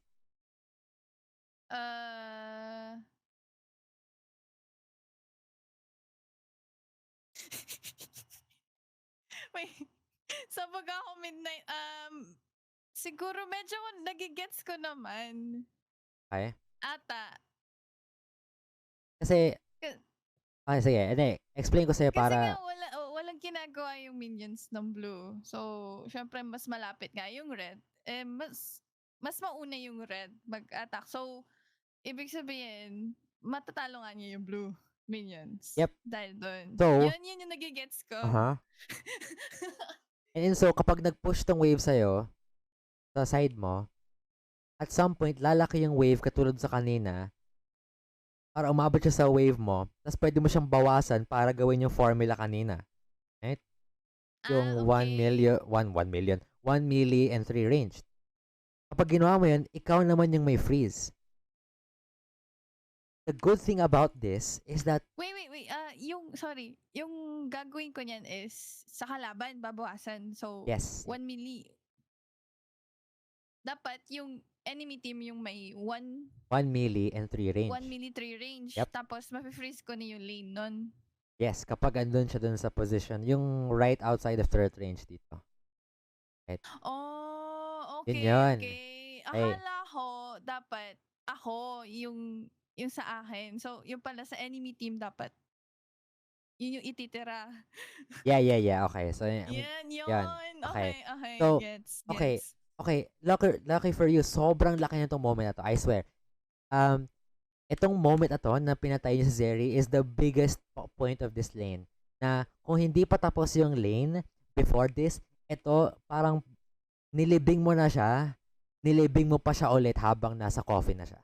Alam mo yun, parang 6 feet under, tapos pinako mo pa. Alam mo, like, wala na, di na siya babangon doon. Kahit buhay pa siya for some reason, out of, maybe na mistaken mo siyang buhay pa, nilibing mo agad. Wala na, it's too late. Because what happened is, you won time. She is now spending her time dead. Wala siyang kahit anong pwedeng gawin sa wave na to. So what you could do is, instead of staying here, mag-recall ka. Use yung time advantage mo para spend yung gold. Kasi ito yung nakuha mo eh. Ito yung reward mo. Ang nangyari is, nagkaroon ka ng parang mission. Parang ganon. Think of it like an RPG. Na, nagkaroon ka ng mission, heal enemy bot lane, get your reward. Ito yun. Ika-cash in mo yung reward mo sa NPC, which is yung shopkeeper. Kasi hanggat di mo na-cash in yan, hindi lalakas yung character mo, same as RPG, right? So, instead of wasting time here, kapag nag-back ka dito, assuming that you know na yung concept na pupush tong wave na to because of yung reinforcement law, etc., wala kang worry na parang mawawalan ka ng XP or gold kasi may babalikan ka. May babalikan ka kasi itong wave na to will have to deal with this wave first. Tapos, may isa pang wave. So, marami kang time. So, kapag nag-recall ka, hindi mo ito ginalaw tong wave na to. Okay, I'll fast forward ko okay, so hindi siya mangyayari this game specifically. Pero, okay. What even happens here? Okay. Outplayed. Anyway, pero let's find a situation na mag-back ka. Maybe? Nope, we still push. Okay, it's fine. Ito, I would think this is just I think this is too much. Pero naghahanap kasi ako ng situation na mag-go back tayo. Okay. Ito na lang. Let's say, for example, di ka namatay. Okay? Remove yung idea na namatay ka from the situation. Ito yung wave. It's the same idea. Let's say wala yung Zeri and malaki lang talaga yung wave right now sa background. Ayan o. Like, look at the wave behind. I'm not sure if you can see it. But, okay. Malabo siya, but you have 3 range right now. And, I think it's 3 milli? Hindi ko makita. Basta, let's assume na full wave siya. Right? Kung buhay ka ngayon, and let's say patay yung Zeri, right? Tapos kakabalik mo lang sa lane, now, all you have to do is, following yung formula, 1 milli, 3 range, just kill 2 millis, tapos, you sit here, you stop, and you laugh. Kasi, wala magagawa yung Zeri. Ano eh, andito na yung wave sa'yo. O di pag lumapit siya, patayin mo ulit. Diba? Wala. Natawa lang ako eh. Natawa lang ako. You sit there and laugh. No, I'm not joking. You could spam control 4 or kung ano man yung hotkey Oo, mo. I know, natawa lang ako sa pagkaano mo. Yeah, I mean, yeah. I'm not exaggerating. I'm not making a metaphor. Natatawa ka in real life. Sometimes, actually taunting and laughing in game, nababaliw yung ano kasi tao yung mga yan eh. Right? Pag tinawanan mo siya dito, kung ano, or pag sinayaw-sayawan mo siya as Samira, manggigigil yan. Loko to ah. Pagawa mo. Lalapit siya, mamamatay siya. Diba? So, yun. Another tip to you abuse psychological warfare in League. Use emotes. Benta Um, na to. ah, so yeah. Ayun yung idea doon. Now, of course, again, medyo illegal na itong ginawa niya, which is like, nag-stay here for like 20 more waves, pero, sure. Pero nag-gets mo yung idea of like, why it's important to like, back there, dito pa lang. Yes, sabi mo nga kanina, important yung XP golden time. Madami siya nasayang doon. And sa pag-freeze lane pa lang, hindi na siya CS. So, I guess, may kita mo nga example dito of how that was punished eh. Because here, well, first of all, nakikita dito yung result of you not cashing in. Ang problema sa mga players sometimes is they get too excited. Siyempre, 6-0 ako. Siyempre, story ako to eh. Ba't ako papatalo? Ay, akong pala ganyan, 6-0 ako. Saan ka nakakita 6-0 talas 0-4? But the thing is, wala. These are just numbers. These are just numbers. The only tangible thing na pwede mong pagbasehan ng strength ng characters in League is yung level and yung items. And of course, yung abilities, ranks, pero iba-iba kasi for everyone. So, yung common goal or yung common stuff is yung levels, base stats, and yung items. So, yes, while you're 2 levels up against Zeri and 1 level up against Nidalee, pero kung titignan mo yung items ni Zeri, gold-wise, wala masyadong pinagkaiba. Halos magkapareho lang kayo ng inventory ng 0-4. Can you imagine? Like, dapat hindi ganun yun. So, naturally, naisip mo tuloy, ako ko, maybe, or siguro naisip mo, patay ka na rin naman, so might as well go in. Pero, you might think, or some people might think in this situation na, kaya ko to kasi napatay ko na sila kanina eh. Just do it again, lol. But not only do you not have mana, but there is no way, kahit infinite pa yung mana mo dyan, there is no way na mapapatay mo silang dalawa dyan because you haven't cashed out. Your strength as a champion will only make sense kapag nag-reflect na siya sa inventory mo. So, this case, na-punish ka na for not cashing out. Okay, hindi mo binalikan yung NPC, hindi mo na quest complete, hindi mo na accept yung reward. Tapos, tumaba ka ulit sa dungeon na walang bagong items, bagong rewards. So, unlucky. Then, now, you're the one spending time dead. 30 seconds dead, and binigyan mo ng 900 gold yung Nidalee, binigyan mo sila ng XP. Now, not so clear. And mistakes like this will make it hard for you to win games. Ito yung nagpapahirap kasi, tapos na tong game na to eh. If di ka namatay dito, game is done. I don't see this coming back at all. Kasi, kapag na-cash mo tong shield bow na to, look at, you press tab. Actually, miraculously, nag-tab ka at some point here. Hanapin natin yung golden moment. Okay? It's real. It's real, guys. Have faith. Nag-tab si Ish for the first time in this game. And we got to see a whole lot of things. Ngayon ko lang nalaman na fed na pala yung Darius. Fed na pala yung Nidalee. Right? And now the whole landscape changed. Kasi for me, what I thought, well, I still think it is, na kapag di ka namatay dito and you have your shield bow, you can 1v9. The only thing na nagbago is that having to press tab right now is Darius might actually be a threat. Kasi Darius for sure has some gold right now and meron na siyang pambuo ng, I think this is Tidebreaker. So, medyo malakas na yun si Darius and scary siya in the Samira matchup. So, okay. And it's even worse na namatay tayo. Okay. So, ngayon, Yeah? Now na-assess natin yung game. Now, okay. Now this is too much. After you build shield bow, if you're not rushing collector, don't build it. Don't build it.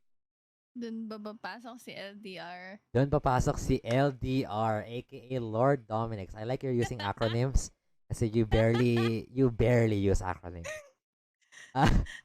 Wait, So, kagabi lang dahil yun to sa, ano eh, you're learning. kagabi. I am so proud. So, anyway, okay, first of all, Oh my God. oh, wait. Here's the other thing.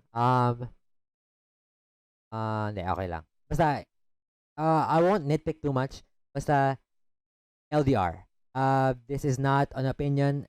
There's math to prove this. I don't care kung may dopamine kick ka from getting yung executes nung collector. I don't care. Like, respectfully, I don't care. It's just LDR is the better item. 2 to 3 items later on. And sayang investment mo sa collector. So, that's the thing. And I think hindi pa to yung patch na nag-update yung IE. So, I think okay lang yung build mo still. Again, I would prefer collector, pero I mean, I prefer LDR, but okay. It's still not bad, right? Sa current patch, just to give you a new tidbit, Samira can actually itemize shield bow now. Shield bow into I can't spell obviously to IE. Kasi 40% na lang yung kailangan na crit. And this is really good for Samira kasi mas mabilis yung spike mo. You no longer have to wait forever until you start actually dealing damage. So this is actually Shield bow yung, ano, item ko for Samira. Yeah. Kahit no more IE. Shield bow first, then IE. First, second. Okay. Ito yung sequence. And, paano papasok yung LDR dun? After IE. Ito na yung current build. Kasi medyo outdated itong patch na to nung sa VOD. But yeah, ito yung current build na susundan mo.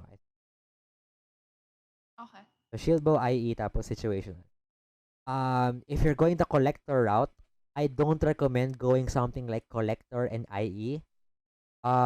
Unless you're taking coup de grace. Yung sa precision 3. Right? Unless you're taking coup de grace.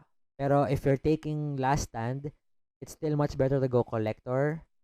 The collector rush build, Again, I'm just giving you like a bunch of options. Collector, shield bow into IE. And this is the other build. So yeah. Just something to keep in mind in case na mag-Samira ka pa. Yes. No, naka-notes na. Notes na? Yep. I've coached him too. Anyway. Hindi. Hindi ba? Yeah. Notes yun eh. Okay. Well, we build collector. It's fine. Okay. Blue trinket. Sure. Not bad. Okay. Now you're at a point of the game where, yes, you have to extend your lead. I like that you went to mid. Generally, this is the proper rotation. Kasi mid is the most important lane in the game and most impactful one, meaning kapag nabiyak mo lahat ng torre sa mid, you probably have won the game. In most cases. That's generally what happens. So I like this. Is there anything we can comment? Ganun yung routine ko, like, pag na-push yung bot, pupunta agad mid. I think that's the most common and probably best one. There are some situations na hindi yun pwede though. Actually, Lux mid to, diba? Lux mid. Yeah. Lux is actually one of those like situations na I would say hindi palaging rotate to mid. Again, admittedly, baka may magreklamo na naman sa chat mo or something like that. This is more complicated to discern whether or not mag-rotate ka sa mid after pushing bot or going to top. Kasi this requires more knowledge of like yung how champions play out. Pero the idea is At the higher levels, usually, mas pangit mag-rotate ng bot lane sa mid against Lux. Kasi what Lux players would do, and I would know this as a fellow Lux player as well, and it's cringe, pero they would just press E, then ult the wave, and wala kang magagawa. You would do absolutely nothing, and just stand here looking like a bunch of apes, doing nothing. Wala kayong magagawa sa map, and wala kayong wave, and nothing happens, and wala kang magagawa. And if you're Samira, pangit yung ganung situation. In some situations, let's say Zeri Lulu ka. Let's say Zeri Lulu, and you rotate mid against Lux, okay lang yon, diba? So medyo complicated. Kailangan mong intindihin yung needs ng champion mo versus yung ginagawa ng champions nila. So, in short, ang gusto ko lang naman ma-point out dito, hindi mo kailangan malaman yung specifics actually.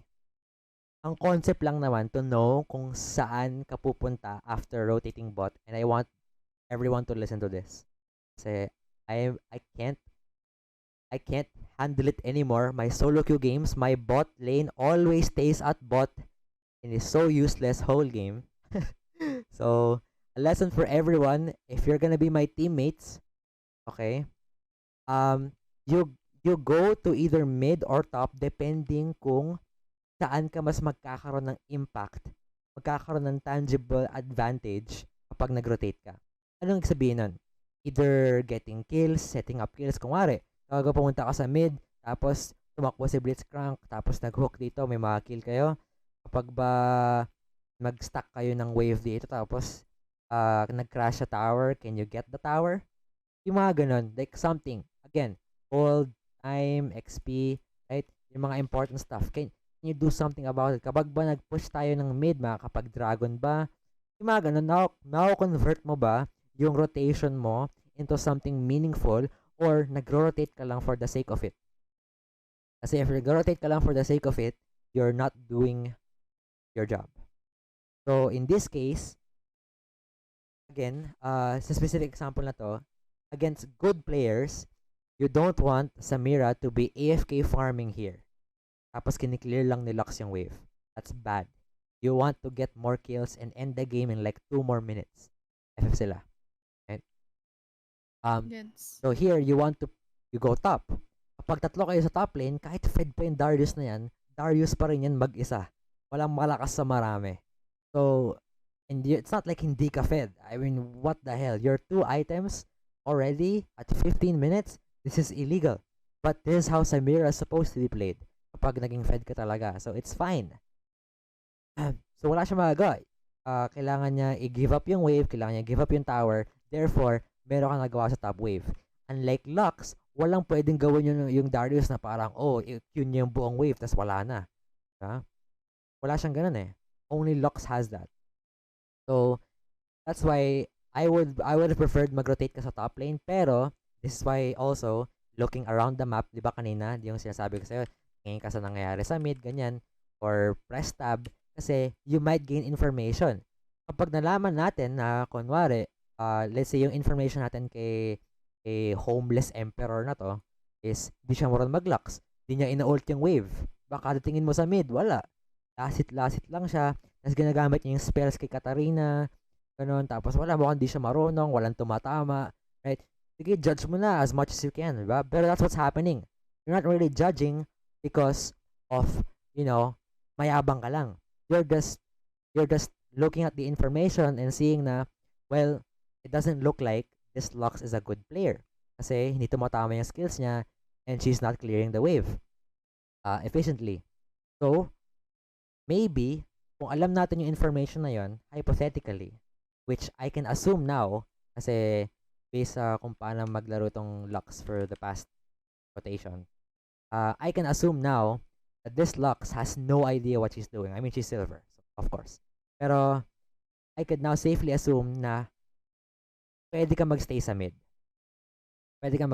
You can do something sa mid kasi hindi magaling yung Lux. Diba?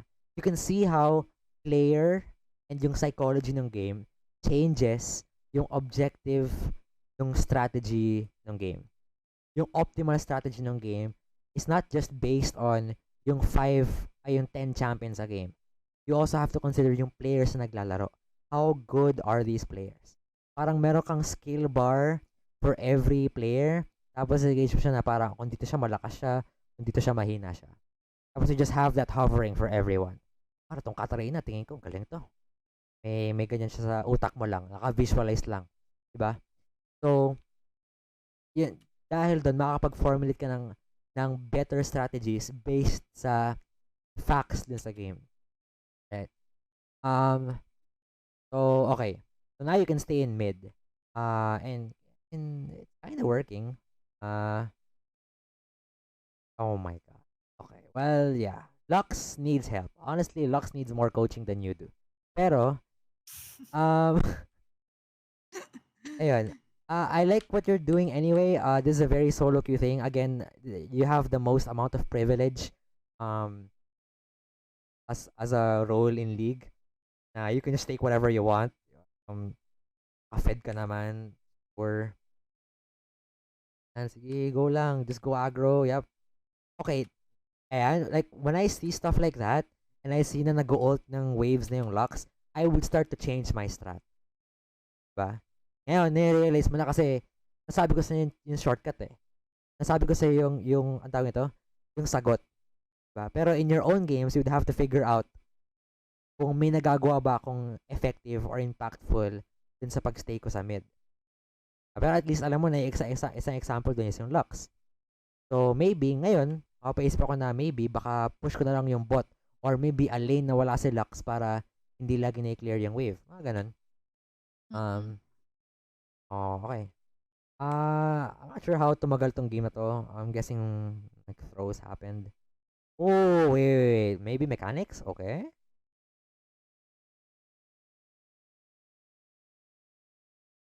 Wait. I wanna see that frame by frame.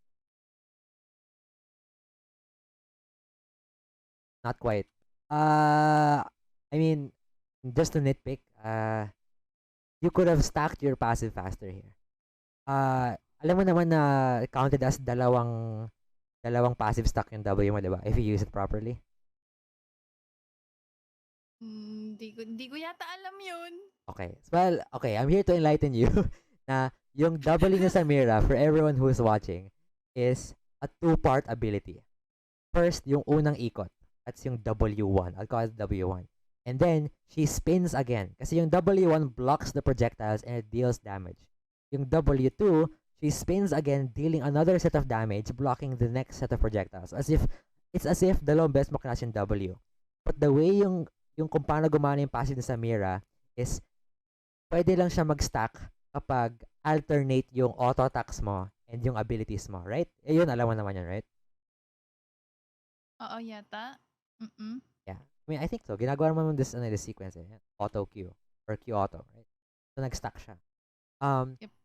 So, what you could have done dito, nung nag-flash hook siya, is you go WE, diba? As soon as mag-damage yung W mo, E agad, so magka-cast yung E. So, that's one stack ng W, W1. Pag nag-E ka, that's another stack. Tapos, yung second part ng W, W2 will proc.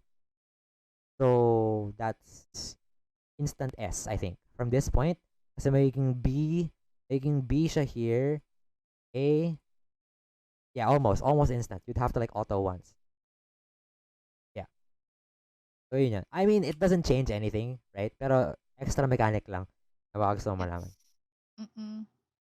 So, pwede yung dalawang beses. Yeah. Isa W. Oh. Kasi mas mabagal yung yung parang mag-EW ka or something like that. Or W. Basta, you get my point. Basta dalawang stacks yun. Okay. Also, you went Merc Threads. You know, let Darius. What's your idea behind Merc Threads pala muna? Ba't ka nag-build ng Merc Threads this game?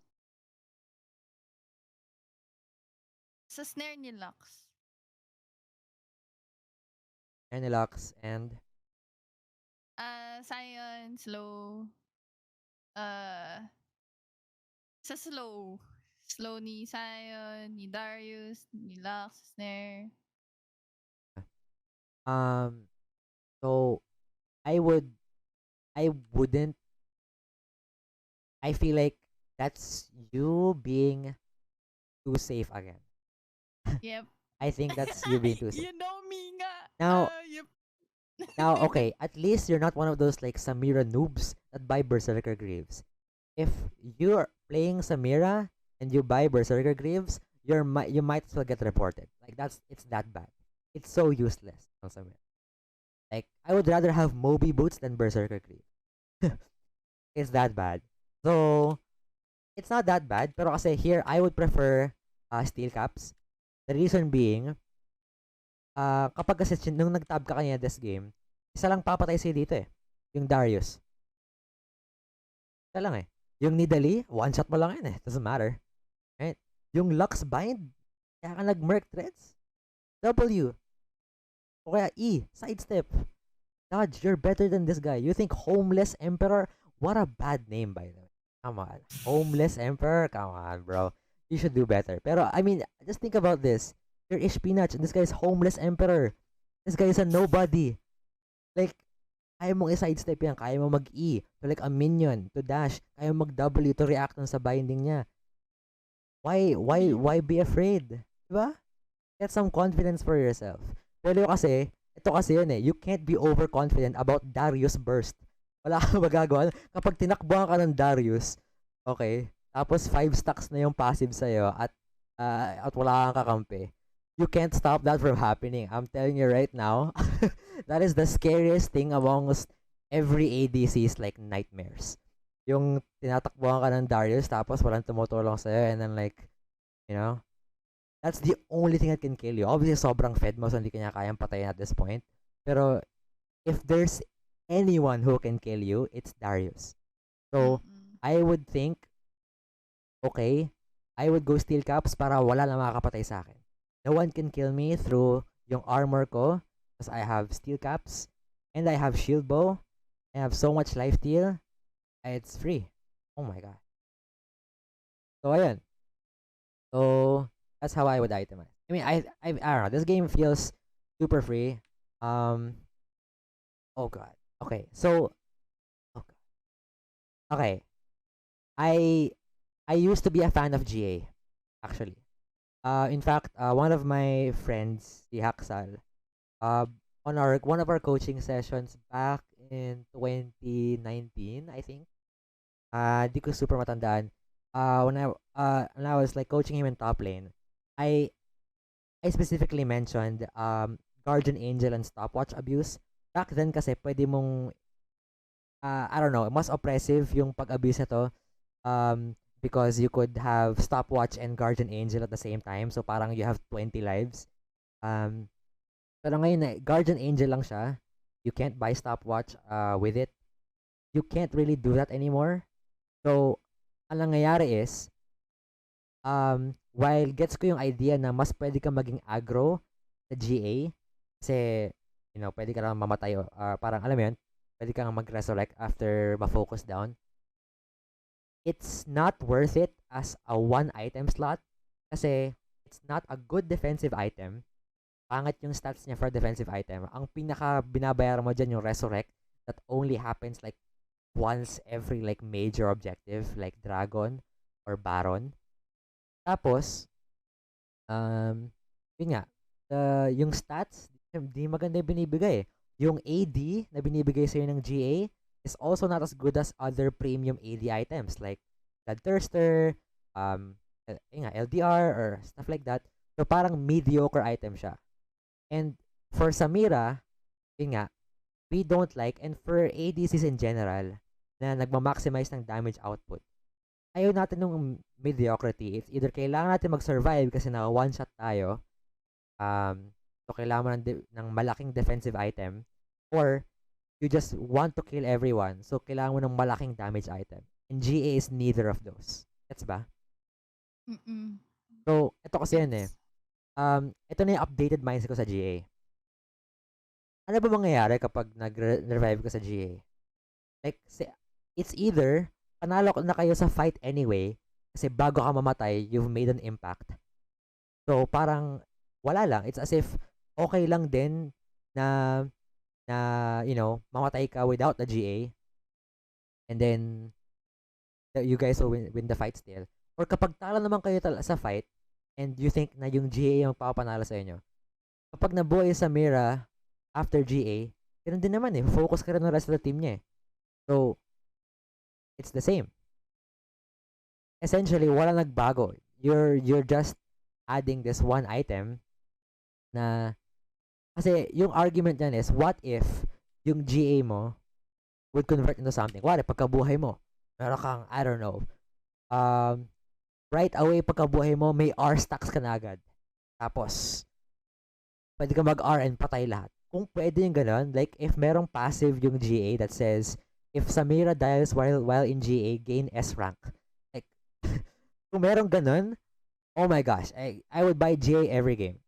Pero because you can't do that, kailangan mo pa rin mag-combo pagkabuhay mo and stuff like that, wala siyang immediate like impact. Ganun din eh. Ganun din. You would still have to try to outplay like pagkabuhay mo and you would try to survive. So, instead, I would not recommend buying GA on your games. Ideally, 90% of your games, you would buy more damage. More damage or late game scaling items like Bloodthirster. Kasi Bloodthirster is both damage and sustain. And maganda yung scaling niya towards like later parts ng game. Bali, Shield Bow Collector, IE, and Bloodthirst. And then yung boots ko is Depende sa game. depende sa game. Pwede mag-mobility? No, in-exaggerate ko lang how bad Berserker is. So, ideally, common default your default boots would either be Merc Threads or Steel Caps. Sometimes you can go Swiftness. Before Season 11, nagtry ako ng Ionian boots. Okay naman, pero hindi na siya as good now compared to before. Mas marami ng threats na champions na hindi ka makakalaro kapag hindi ka nag-Steel Caps or nag-Merc Threads. So, defensive boots talaga the best. Swiftness sometimes. And then your build will go something like Shield Bow, IE, or Collector Shield Bow, IE. Tapos situational. Either more damage or actual defensive item. So, yeah. Okay. I don't like yung GA. Yeah. Anyway. Reason lang kung bakit ako kinukuha ko lagi GA is yun yung nagpapalakas sa akin. Yes, actually, yun din. Don't worry. I fully understand what you mean. Like, yun din talaga yung previous mindset ko. But nung na-realize ko, like, you try to watch. Okay, I'm not sure if you can see it this game. Kailan mo binuo yung GA? Just now? Okay. Like, try to watch your games every time you build GA. And try to list every moment, every fight na naging useful yung GA passive at all. And if you can tell me na parang 70%, 80% siya naging useful, then I'm wrong, then build GA. Pero as far as yung napag-aralan ko and na-observe ko from this item, it almost never works as the way you want it to. Na parang, kasi yung ideal, yung dream situation yan, kasi ganito, you deal damage, tapos mag-proc yung GA, pag buhay mo, combo ka ulit, and then you kill everyone else. Parang yung dream scenario dun, parang, okay, I killed once, you kill me, but not really, and then I kill everyone. Pero, in reality, that almost never happens. It's either patay na silang lahat because Samira has balanced damage, or patay na kayong lahat, and hindi ka na makakagalaw pag gising mo sa GA. So let's see if we can actually see this game. I'm not sure if we could, maybe, here? Okay, let's see. Let's see. Oh, well, it worked. Pero that's only because Lux went back. Why did Lux go back? Look. No reason to go back here. Yun na yung E niya eh. Tignan mo. Lux through E? Why was she walking up? Ano yung silipin niya? Bumubuhay ba talaga yung Samira? Check nga natin. Ba't siya bumabalik? Takbo lang. If she just like kept going, wala kang flash angle dito, you would just die to Darius. I guess mo yung point ko, like why I think GA doesn't add so much value. Yep. Parang sinwerte ka lang dito. I mean, maybe you could kill Darius even. Tapos nagkaroon ka ng reset. But, I mean, come on. uh, okay. So, copium, right? If the enemies keep making mistakes, I guess may use yung GA. Pero any other item would be more useful regardless kung magkaroon sila ng mistake. Kung Bloodthirster yun, mas mabubuhay ka with the shield or damage, right? Anyway.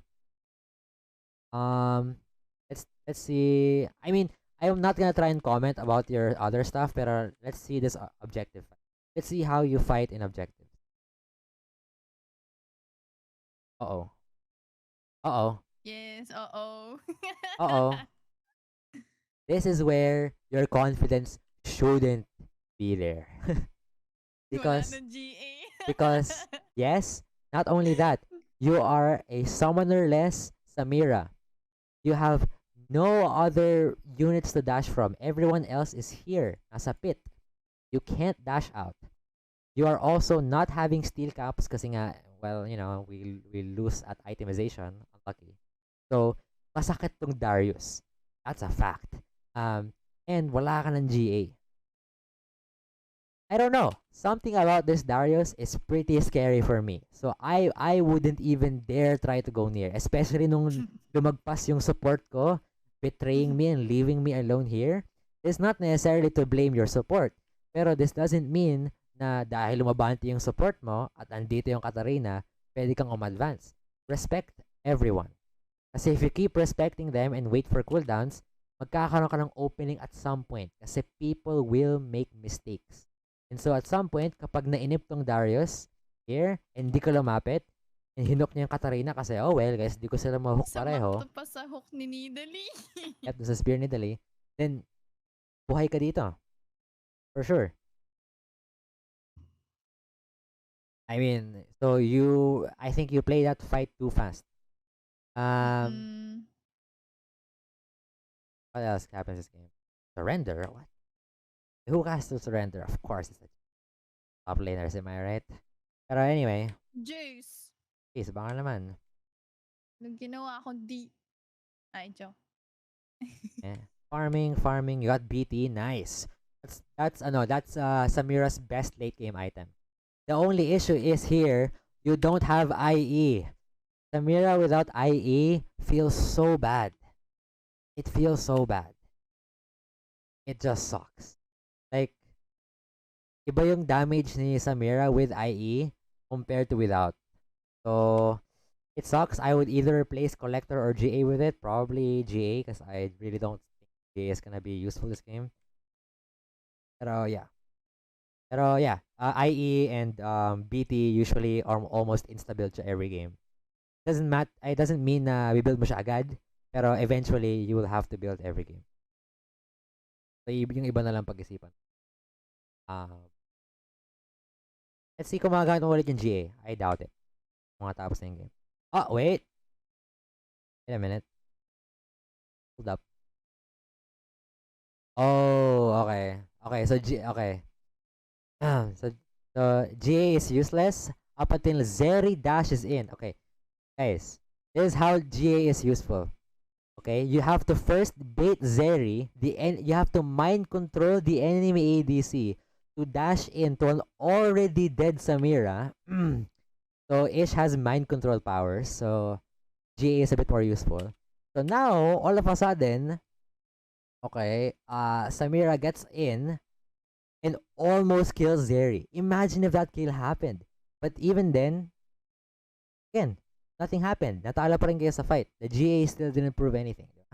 So, but you almost had that. I actually saw yung angle there. I thought she was dead. I think, honestly, IE diff. If this collector was IE, Zeri would have been dead.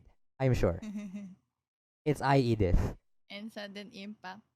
And sudden impact. And eyeball collection, maybe. Anyway. Okay, I mean, what else happens in this game? How is this game so long? Kaya nga eh. Yung Jace. Surrender na surrender. Oh my god, okay, wait. The angle? Ooh. Oh my god. Oh, what's going on there? Wait, Lubos ni Mastery. wait, what? You start hitting the Scion corpse? What? Okay, well, I don't have to say kung ano yung mistake mo dito. I don't know. Like, pero like the main mistake here is obviously you should have backed out like after Zhonya's. Zhonya's happened. Just respect it. Drop tower aggro first because it's targeting you. Drop back. Let your team tank turret and then go back in. But that's it actually. I mean, obviously don't get hit by the dead Scion pass. I mean, come on. But okay, granted, it happens. Mahirap talaga mag late game team fights. It's not so obvious. Like, itong mga to, like yung mga sinasabi ko, mid game, late game stuff, rotations, ganyan, itemizations, mas mahirap to compared sa sinasabi ko sa'yo sa lane and less important siya, arguably. Also, okay yun. There. But anyway, I don't think this game has any more substance. I think it's just gonna be some random fights. And hindi na naman nagamit yung GA. Further proves my point. So to recap, okay. There's a lot to recap. Pero to recap, okay. So first and foremost, make a plan during champ select. Make a plan during champ select. Don't just and get rid of the beta mindset as Samira or as an ADC player, honestly. Like if you're ADC, you're god mode. You're killing everyone. You're just the best. You're the slayer of mankind. Basta yon. Kaya mo silang lahat. No worries. Level 1, try to guard jungle entrances. Don't be too lazy. And then here, targeting, always try to hit closest, but whenever you have the chance to hit higher DPS, hit the higher DPS, etc., blah, blah, blah. Then always look for punishes, especially when you have level advantage, as this one, here. Then merong wave dito that you could shove. This one here, like when they move out of the lane, you could try to shove it as fast as they can, get recall, always cash in your gold after killing them, so you could always use your lead, diba? So stuff like that. Ano pa ba? Look around the map, press tab. I'm not gonna write all of these on screen kasi ang dami talaga. Wave management, for example, also itemization like starting Dirk in most games, if not all games. Tapos, meron dito, when you crash this wave, you can actually recall. Ano ba yun? Dito ba yun? Yeah, dito, when you crash this wave, you can actually recall and start letting the wave slow push, ganyan-ganyan, blah, blah, blah. Freeze the wave, ganyan-ganyan. All wave management stuff. Don't overstay, spend your gold, like I said, sabi ko na yun. Jungle tracking, sabi ko na rin a bit. Gap rotations, go to mid or top, depending on where you can have the most impact. Sure, take as much farm as you can. Don't build collector if it's second item or later. Never build GA. Change your boots depending on who's the people that can kill you. Either Merc Threads or Steel Caps. Tapos, about it. I mean, and then yung positioning in team fights, always play patient, always look for resets. Pero for the most part, it's mainly yung early game. You can tell we spent like an hour on like the first 10 minutes of this pod. Any questions so far? Or kahit anong may gusto kang i-clarify, explain ko ulit. Wala talaga. Medyo, ang nangyari sa akin ngayon is na mind blown ako and daming information and ang dami, as in, nagulat ako. Yep. That's a common reaction. Parang, yeah, go ahead. new side of, dami, ang tagal ko naglaro sa league. Super tagal. Yep. And then, ang yun nga, nag-take notes ako, ang dami, as in, importance of runes, yung goals, kailangan mo maging confident, yung invade, yung level gap, movement, kailangan pa ng strategy, yung sa jungle, leash strategy, Yep. yung tabs, ang dami. Yep. Kailangan, thank you sa VOD. And Kailangan kong, pati yung sa formula, yeah. yung sa freezing, yung pag-freeze ng lane, ang dami. Pero yung pinaka-helpful talaga sa akin kasi asa sa Miramin, hindi ko talaga alam yung items and yung runes. So, There you go. yun din yung hinihintay ko.